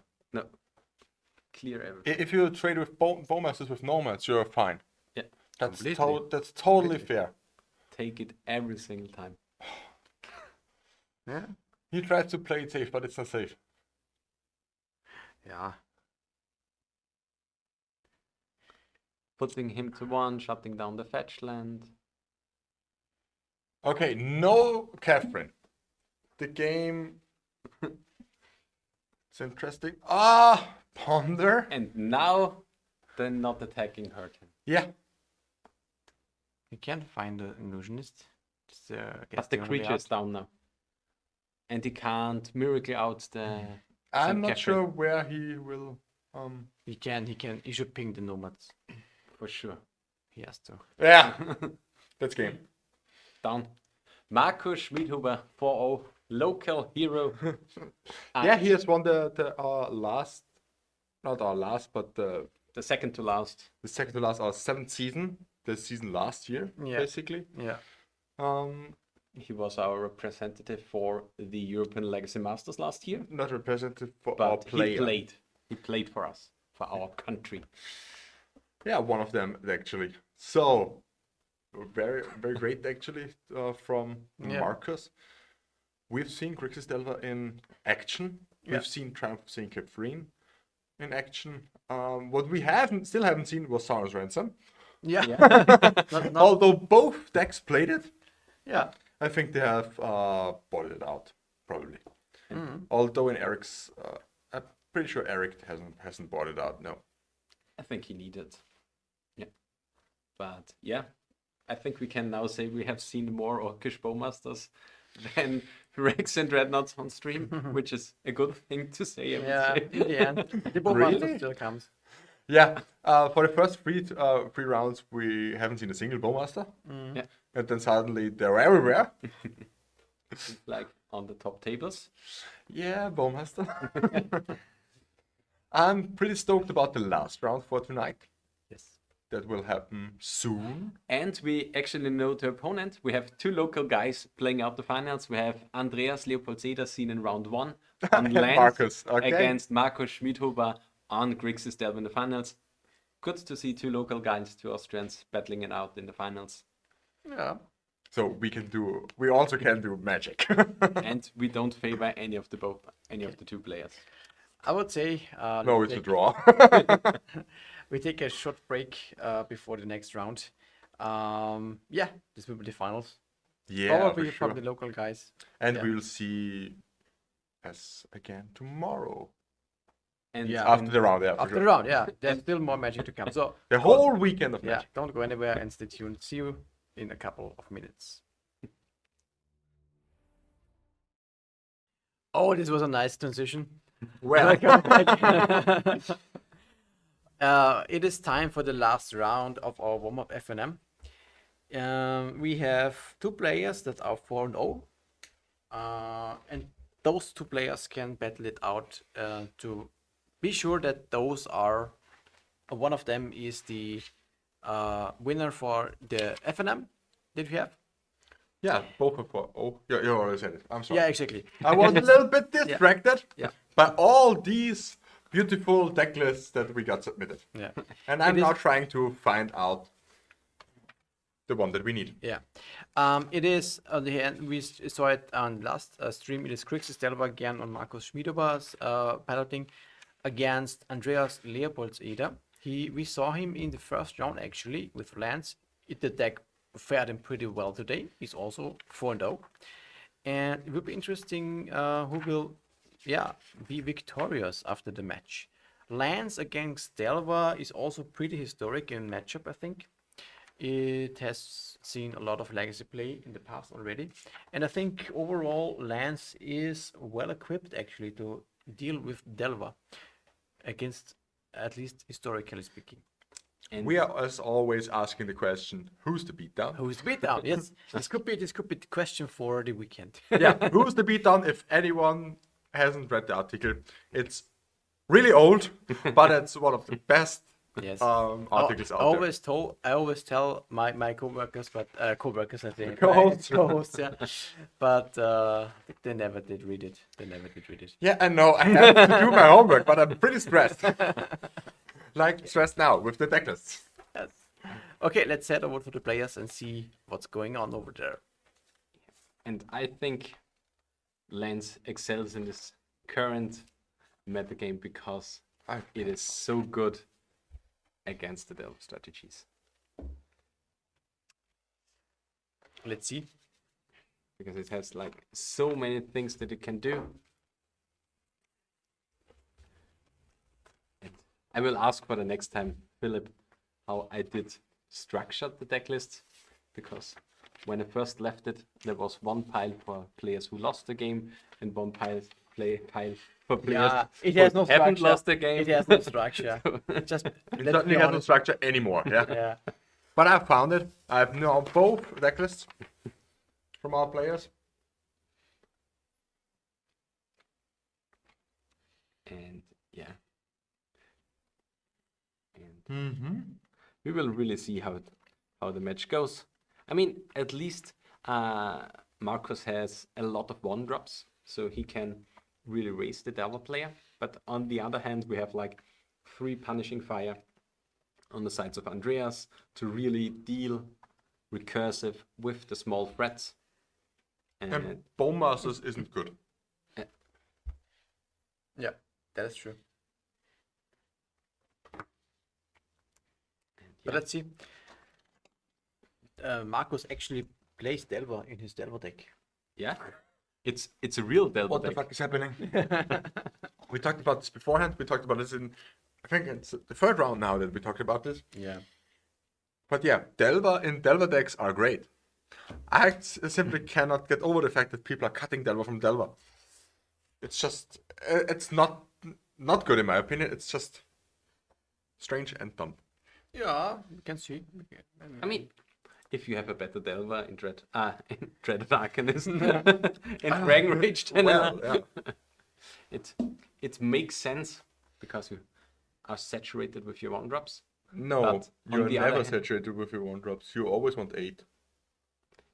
Yeah, I mean, if the meta really slows down with a lot of removal against your 1-drops, it makes sense to play the better 2-drops. Which is a little bit currently happening, but now with going maybe a little bit back on the Bowmasters, it makes sense again to play more 1-drops. So Yeah. it's a really interesting spot for the meta. Yeah, the only thing I want to ask you is, which removal doesn't hit your 2-drops that hits the 1-drops? Yeah, but it's a reactive, it's a reactive thing that also produces another body. It interacts without attacking your opponent with your opponent's hand. It shadow bans a few cards in there. Well, yeah, I've never said anything against this. But you can play 4 Delver and 4 Bowmasters and 4 Dragon Rage Chandler, like Marcus is playing here.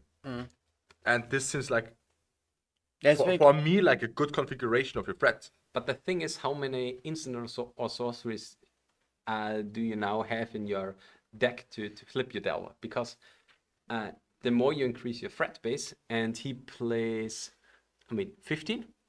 He plays 4 Delver, 4 Dragon's Chandler, 4 Bowmaster, 3 Murktide. 15 is basically the maximum amount you can play with a few Mishra's Baubles and then the land base. Yeah, he basically cut 2 Mishra's Bauble for 2 Delver.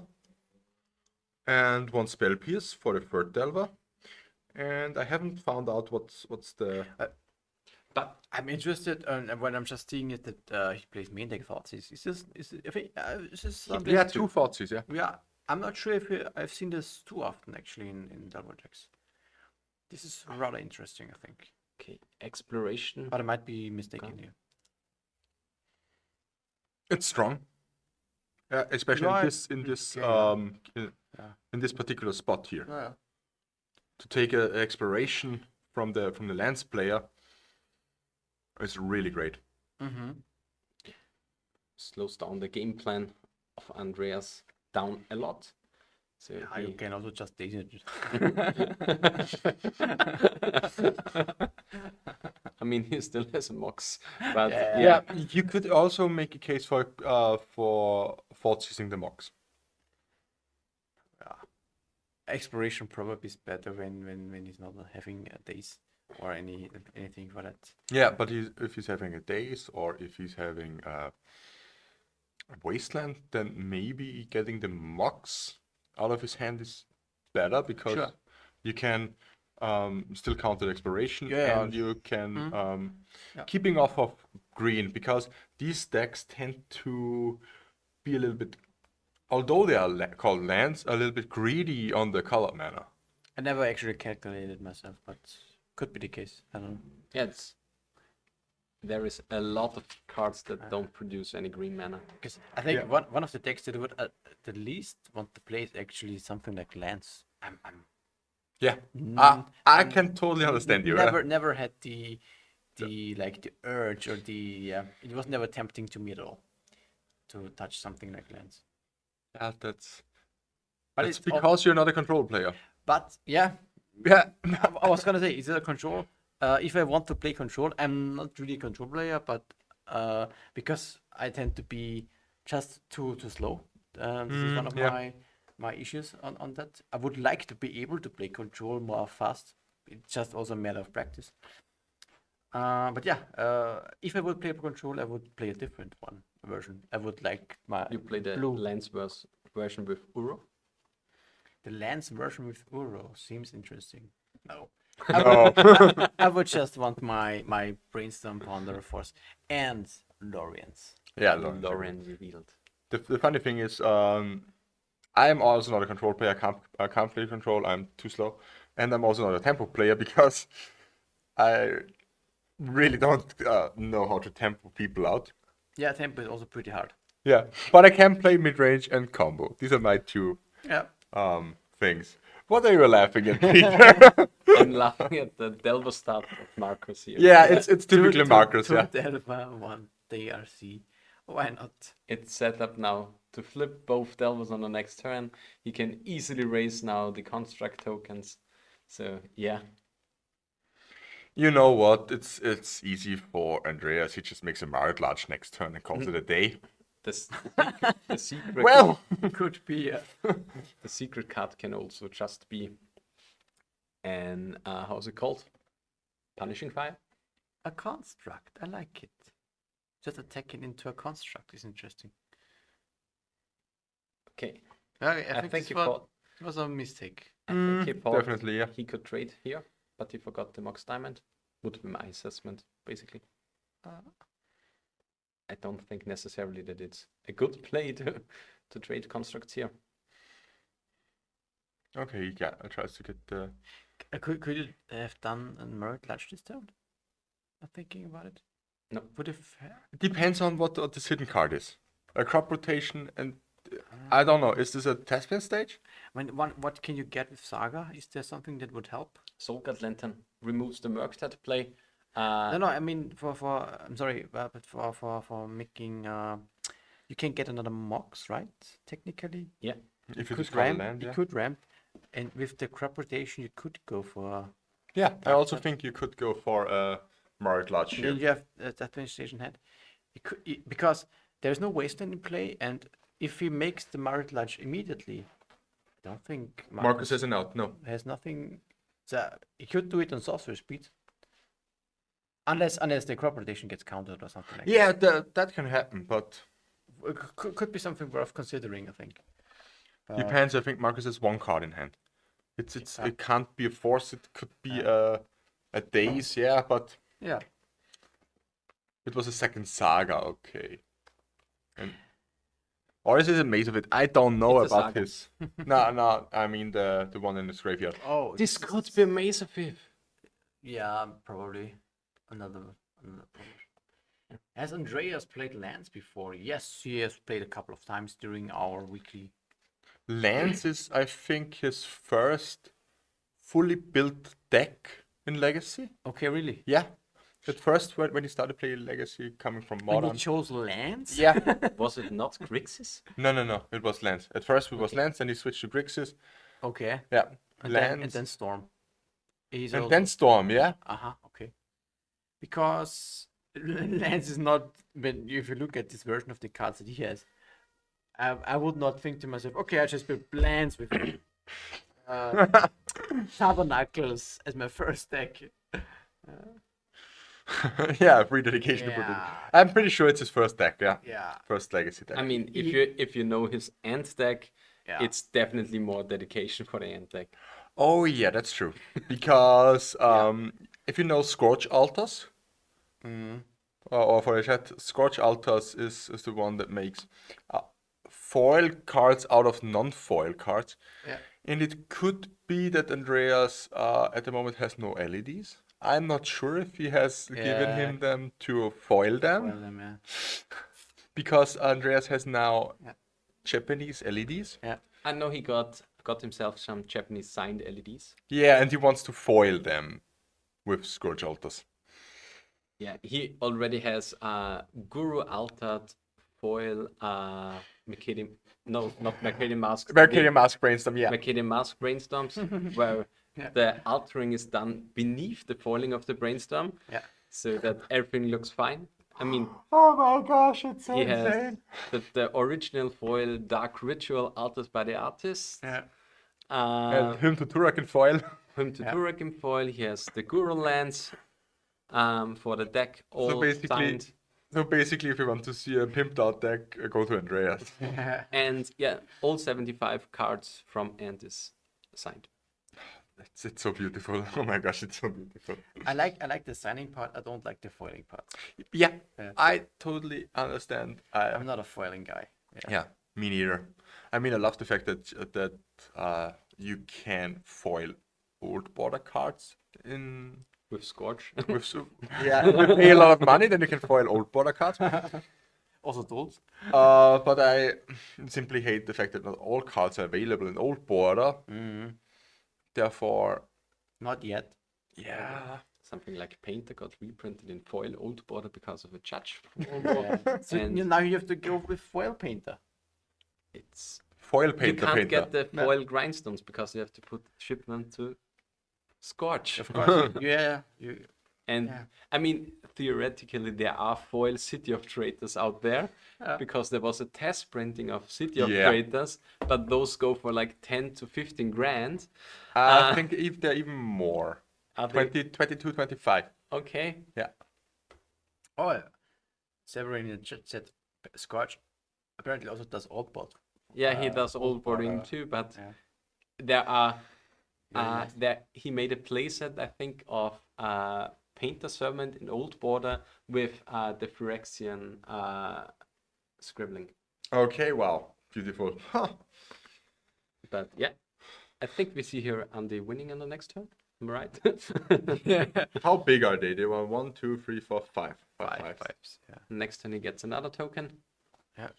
And then he simply attacks for a lot.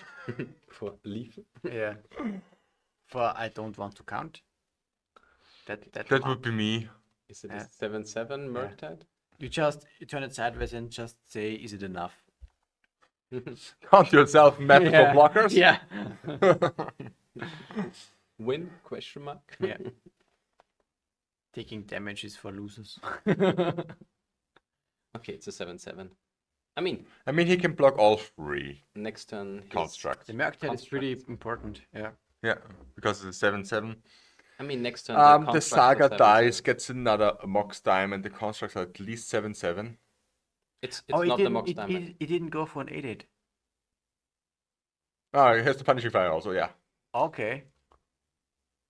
So it means Andreas took game number 1. Yeah. And now we can talk about sideboarding. We will start with Andreas' deck. He has 3 Sphere of Resistance, 1 Grafdigger's Cage, 3 Endurance, 2 Choke, 2 Force of Vigor, 3 Pyroblast, and 1 Haywire Might. Mm-hmm. What should you bring in? Pyroblast. Sphere seems also really good. Yeah, it's okay, but it's clunky. I think Yeah, it's Is very it too clunky? I don't not like sh- Sphere here. I'm not sure. I don't play lands, but Okay. Sphere is mostly for combo decks. I always thought it was And maybe also control. for blue Yeah. decks. Yeah, it's for control decks. for control decks, for slow control decks, and you can put Sphere in because you Okay. have the time. Yeah. I don't like it versus Delver because Okay. you're always under pressure. What I really like here is the 3 Pyroblast and also the 2 Choke. Joke is okay. Yeah. What do you think about endurance? Yeah, I would bring it in. Endurance is always a really good speed bump. Proactive against Murktide, reactive against Dragon Rage Channeler, does Sure. kill off Yeah, or yeah. trade off with Delvas, has an amazing stat line. Yeah, you're not wrong. Definitely. For sure. I mean, like it more I don't than actually Minskin. Yeah, Yes, but yeah, yeah, but 3 absolutely. Pyroblast, 3 Endurance, 2 Choke. That's a lot of cards. Yeah, yeah. And you also don't overboard because what are you bringing out actually? Minsk. I'm not sure if you want Yeah, to. 3 Minsk, 1 The Boseiju. thing is, I'm sure if you want to have choke on the draw, I'm not sure if it's that impactful. Endurance is way better on the draw, I think. Yeah, you're right. You're right. So you could leave out choke, for example. It's also pretty clunky. But yeah, Miskin Poo is something that you don't want necessarily. Yeah, Minsk and Poo is too clunky against Delver. Yeah. Maybe you can And even skimp on Dark Depths here. I wouldn't really. Could be. Because I don't. Wasteland. Yeah. Yeah, he has 4 Wastelands, and that's everything. He has Piffing Needle with Saga. You can simply get a needle and then make a Merit Large. But you still can 2-drop with your crop rotation, your Dark Depths. I don't think that the game plan from Andreas is the early Marit Large. So No, not the early, but you can certainly shave. Yeah, that's the idea. Yeah. Just shave it. it's like shaving 2 copies or something like that to get room for an endurance Yeah, to slow down I the can game see plan. this. I can see this. That makes sense, actually. What about Marcus? Marcus has 2 Surgical Extraction, 2 Grafdigger's Cage, 3 Pyroblast, 1 Meltdown, 1 Cast into the Fire, 1 Braddock's End, 1 Hydroblast, 1 Brazen Borrow, 1 Force of Negation, 2 Plague Engineer. Yeah. I'm a fan of Surgical Extraction here Yeah. because of Loam and problem. Punishing Fire. Force of Negation also, same cards, same, because it exiles the life from the loam, exiles a Punishing Fire to restrict a little bit. I like the Brazen Borrow. It's basically his only out for bouncing Marit Large. I mean, it's pretty easy. You put out the 4 Orcish Bowmaster. Am I right? What do you have? Does lands have anything? Not really. Lands can draw cards with Minsk and Boo and with Soul Guide Lantern. No. I think you can definitely skimp on Orcish Bowmasters if not cut them. I don't think that you necessarily want to have the Snuff out. I mean, there are Elvish Reclaimer in there. Reclaimers. I would also board out the Snuff out. Yeah. You're not looking into doing removal business here. You bring in the Hydroblast. So this Because is of the 5. fear of Minsk and Poo, I would say. Not really. Yeah. You bring in the Hydroblast because of Pyroblast. Well, it seems Combination of those. a little bit sketchy. Okay. Really? Worst case. It's one hydro. I can see this. I can see boarding the one hydroblast. Maybe the Brotherhoods and to kill off the Moxes and the constructs. It's also a good idea. I like what Angelo said in the chat here. If you surgically you hit stage, it dies. pretty strong statement. No more Saga into Saga, one Meltdown coupled with Wastelands. Yeah. Stage is definitely a strong card for lands, yeah. It's very utility and can do a lot of nasty things. Yeah, and I like it that you said no more 2020 because stage feels like, yeah, it's just for dark depths.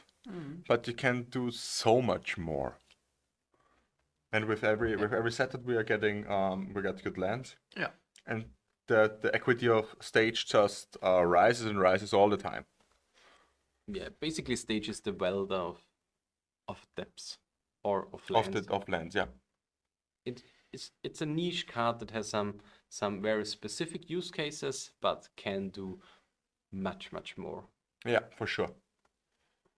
And especially with discovering the main things in copying a basic land in response to a wasteland, stuff like that, down to the very niche cases nowadays with copying Saga, with the third trigger on the stack, copying another thing, a basic or some kind to Copying a Field of the Dead. or copying Field of the Dead, Is this in the deck form? One of Field of the Dead, yeah.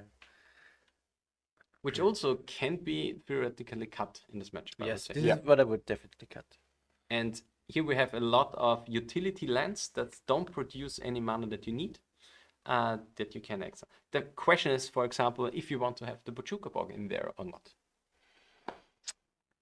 I'm not sure how many lands you can actually cut from the land stack. I mean, you can't really cut any of the colored sources because you really need the green mana for early exploration, crop rotation, life from the loam and stuff like that.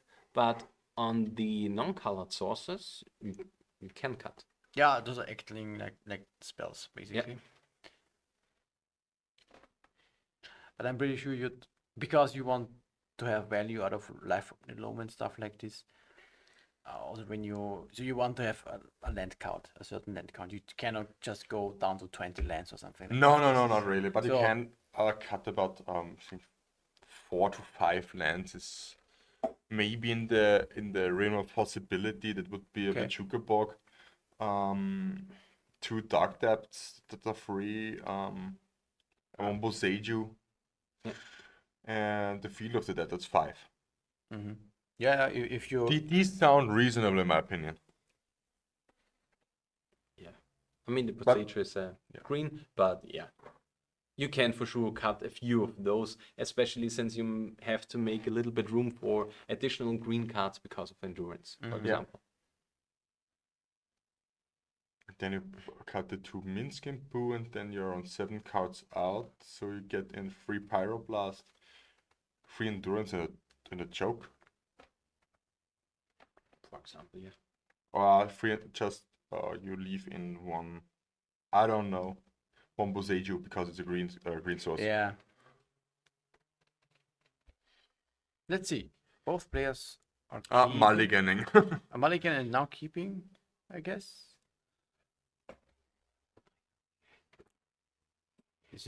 Marcus is contemplating on his card to put back. Okay. And it will certainly begin. What do we see at turn 1? Range Channel. Yeah, you want to have that if you have that in your opening hand.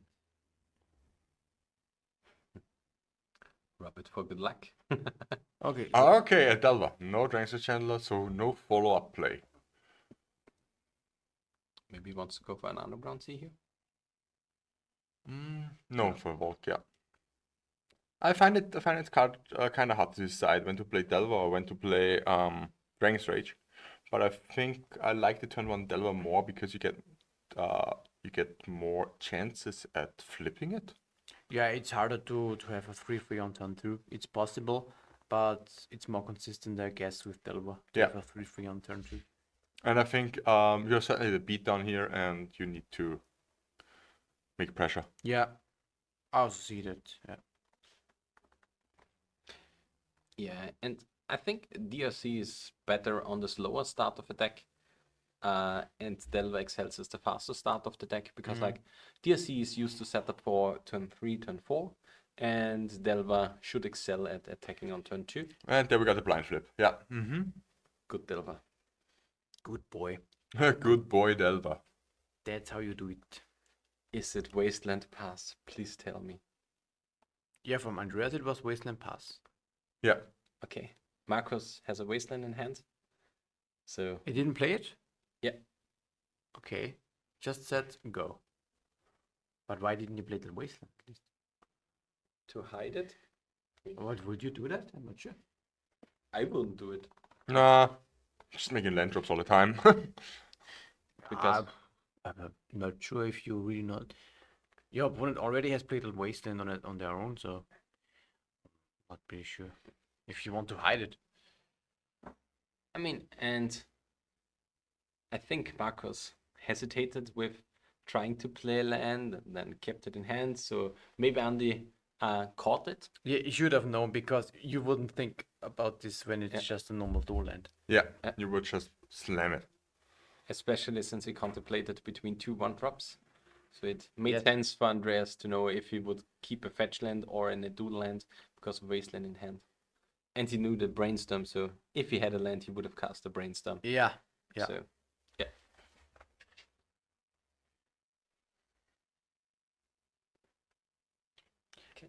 Delver are hitting for another 3 damage. Pretty Pretty classic. classic. Okay, now there's a dual land. I think the question is now, do you go for the Brainstorm to set up for the next turn for the draw? Or do you simply bolt the Reclaimer? Like right now, you mean? Yeah, Ah, yeah, because it's the last window that he has. before it is bigger. Yeah. I could see it, yeah. Uh, Okay, he wants to ignore it. I mean, 3 turns. He could just save the bolt for the face. yeah, it's And deploy the Dragon Ridge Channel, just go all in. He's already at 13 life. And this is not a deal, I think, for Andreas. I know he's skipping attacking the mana, but there is 2 threats on the battlefield. Ah, he's going for the Tabernacle. This is strong. Oh, game over. This is it. Let's go to game 3, boys. No, game free. That's nice. Now, Andreas yeah. is 1-0. Andreas is up, yeah. Beautiful, beautiful Tabernacle. Very so.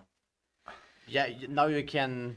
And if you would have kept the Wasteland, you could have paid for one of the Delvers, one of the Yeah. creatures, for example. Let's see the life from the low. If you would have had it on the battlefield, And if you would have, it would be very important, I Yeah. think. And I now- think still bolting would have been right just because it was summoning sick. Yeah, I think it's fine to either bolt the Reclaimer, not going for it and going face. I think is okay in terms of choice. But this Tabernacle really is a blowout then. Yeah. And yeah, it would have been a little bit less problematic if there was the Wasteland to at least pay for 1 creature. Yeah, not hitting land drop in the second turn, although he had one, is, And in now, my opinion, misplay, yeah. and Andreas is now, should be very. Andreas has now its own Delver. Yeah, he can go into attack mode. And the And- Saga, yeah. Yeah, Active Saga also gets at least probably Gets 2 5/5s. Yeah. 2 5/5s. Yeah, no 6/6 actually. Yeah, 5 Five 5 fives. 5 5. 5/5s, yeah. That's hard. That's hard.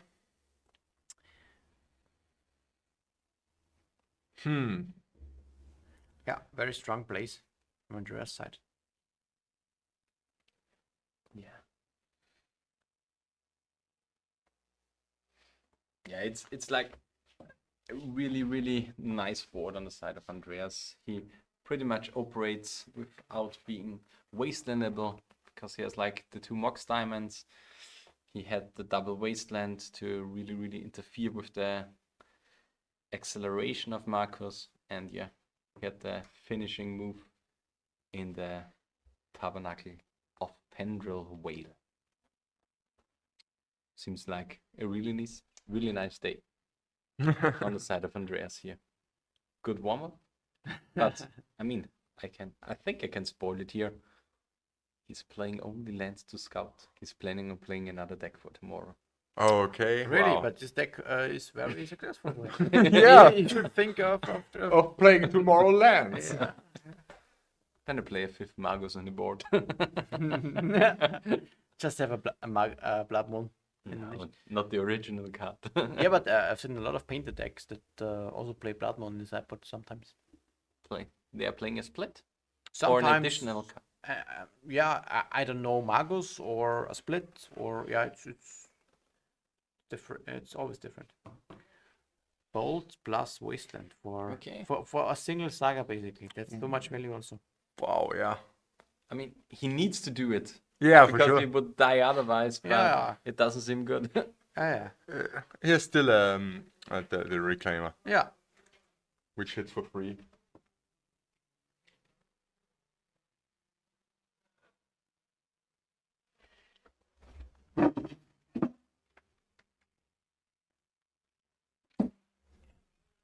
So he has still on the Reclaimer on the battlefield and a lot of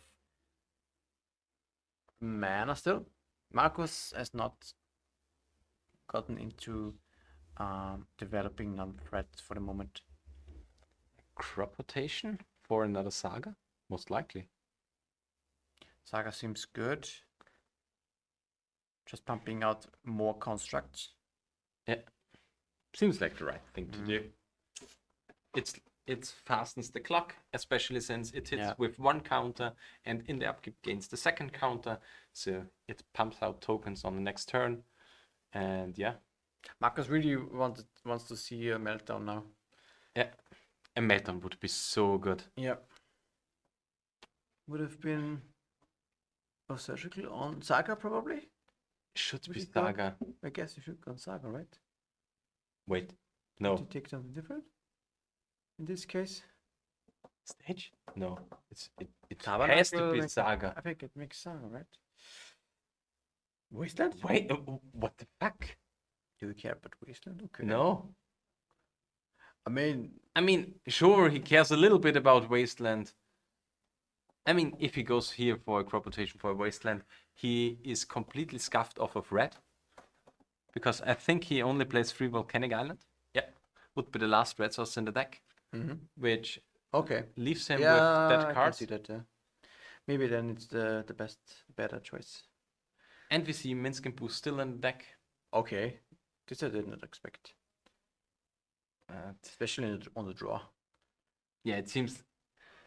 I think with lands against Grixis, you only have to stabilize on the first few turns, and then it should be, yeah, fine, because you have a lot of threats that line up really, really good against Delver stuff. And yeah.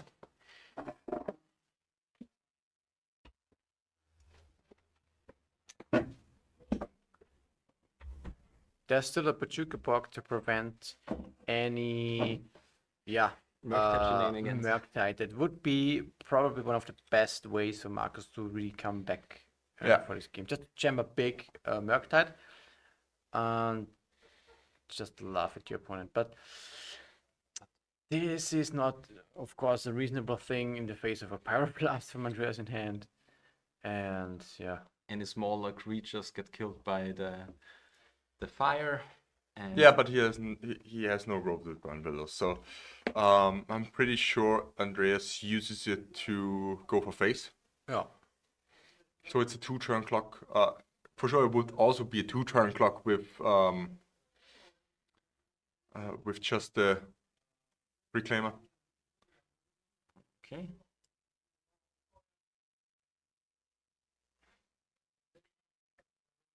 But yeah, there you have stage. Stage is here.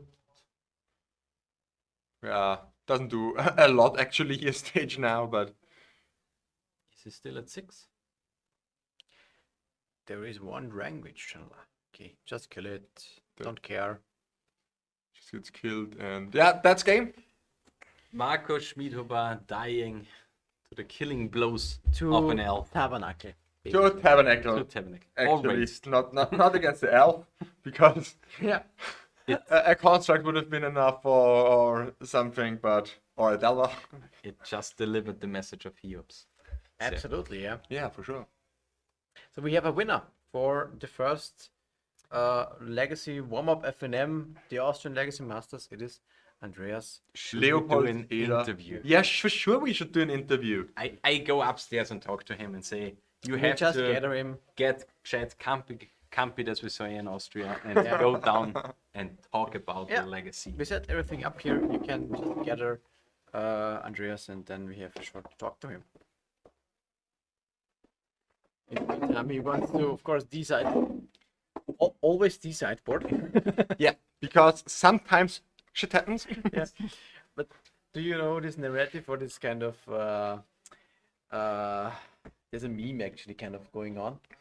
Well, not meme, but it's a little bit of a thing where you smirk a little bit.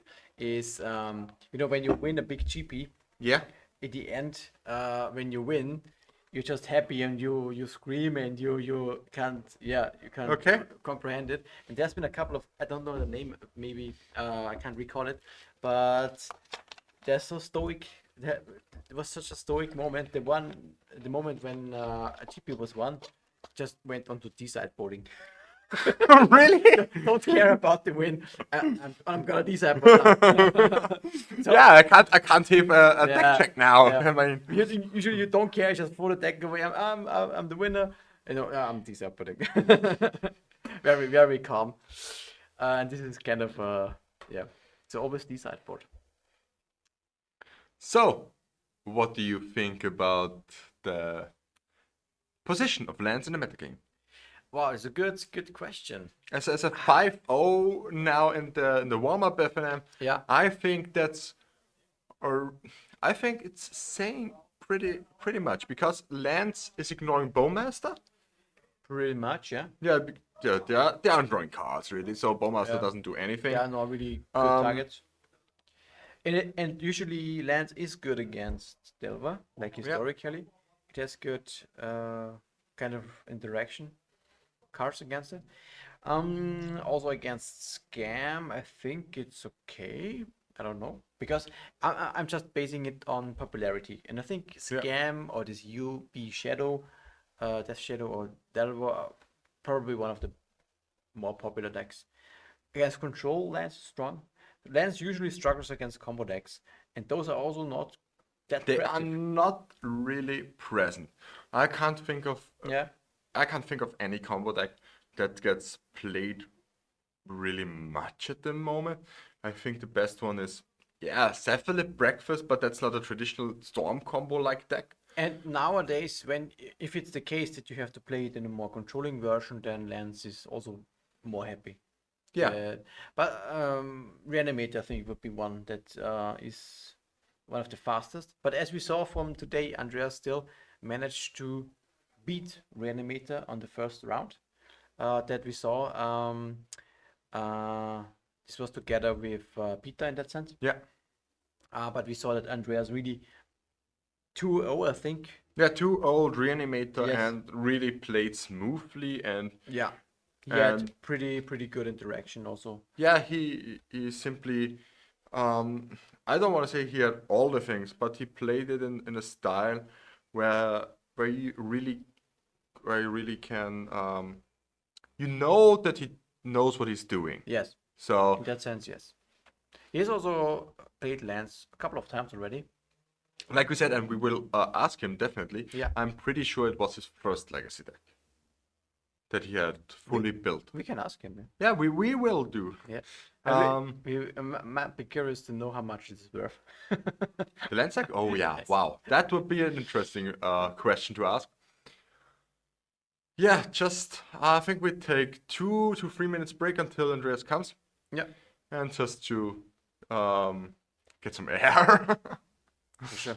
He will be coming soon in a couple of minutes. But stay tuned for for the Our- interview for Andreas, our winner. perfect. Well, welcome back. We are now with the winner of our warm-up FNM, Andreas Leopoldeder, our Lance player. Yes. I played Lance for, I think, 2 years, 1 year. Okay. I think something like that. And then I was, Lange has my Tabernacle and said today, no, I don't play Lance. So I was thinking, maybe I can play Lance because we have a lot of Delver players. Yeah. And of course we have Breakfast here. Yeah. So I was thinking, so good, I can play against both. It's quite good. So I start with Lance. Yeah. And it was pretty good for you. Congratulations to your 5-0. It's basically our first tournament that we made with 5 rounds. Yeah. For a long time. Because next season, season 9, will be a little bit different from our previous seasons, where we had 4 rounds each Friday. Next time we have 5 rounds each Friday, so it's basically the same as today. Yeah. And also the streaming will be the same as today, basically. Yeah. Andreas, we have some questions for you. Actually, we were thinking about, I was thinking, was Lance your first deck that you fully built in Legacy? Or am I mistaken here? My first Legacy deck was from as an inspiration of Fabian, the Aggro Loam. And Yeah, you had Aggro Loam, Aggro Loam, okay. and you had the Tabernacle in the sideboard because of course it's cheap cards, fuck off.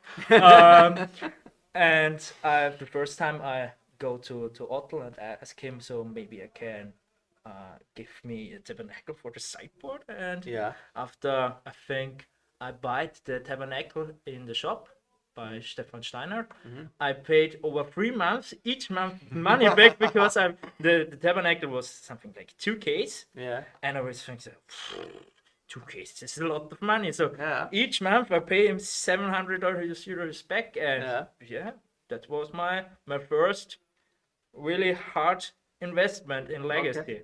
But your So Lance deck. so I wasn't that far off, Yeah. because I was under the impression that you built Lance first, and then you built Storm or Grixis Control. I start with with the Akolom. After that I played Lance, and after Lance I started with Ant. Yeah. And Ant is my love player, as my pet deck always. I love it, and maybe I play it tomorrow. We see. And after that you buy, of course, the next duels and the next duels, and then of course you start with some decks. But I have a question. What is more worth, your Ant deck or your Lance deck? For 100% my Ant deck. Yeah, I I thought think, about it. of course, right now I have. Last week I got some new cards. Oh, you have some new blink. Yeah, new bling bling. Okay. Maybe we can have a sneak peek on that. Oh, There wow, was I bought the old border crop rotations. Oh wow! This was that we There- saw on stream, right? Sure. Yeah, we heard that. Those are so chat nice. said they are well above 1K each. Oh no! I paid 600 euros. There was one guy on MKM, and I didn't think why they're so cheap. As cheap, of course, it's an expensive card, but this is an old card. There is Very always nice. Signed and Wow, they're there are beautiful. old and also cards. altered By by the art. the head, the sun, then the other head. Also Can I have a look a little But- bit here? It's pretty nice. there's They are yeah, so of beautiful. course there's. Right now I'm finished already. I had all my gurus right now because last week I got also my basic mountain for. Now I have 6. I have 2 airlands and everything as a one-off Okay. also signed. But Well, I think the Guru. expensive one what I have are the duck depths because they are from Colorus. They're Matthias only 3. Which is actually a local artist. Yeah, exactly. Is from Linz. Matthias Kolros is the artist of this dark depth version, and altered now with a nice little head on it. On the one with- On a beautiful little head on the mark. One has a head, one has a monocle, and one has a beard. And of course, One has a beard, really? one has a beard. Yeah, this year has a beard, and the other one has the monocle. And of course, when I start to buy my tabernacle, of course I want the English one Yeah. because it's okay. Makes sense. you have okay, maybe the Italian one is cheaper, but it says okay, you need one, only one. So yeah.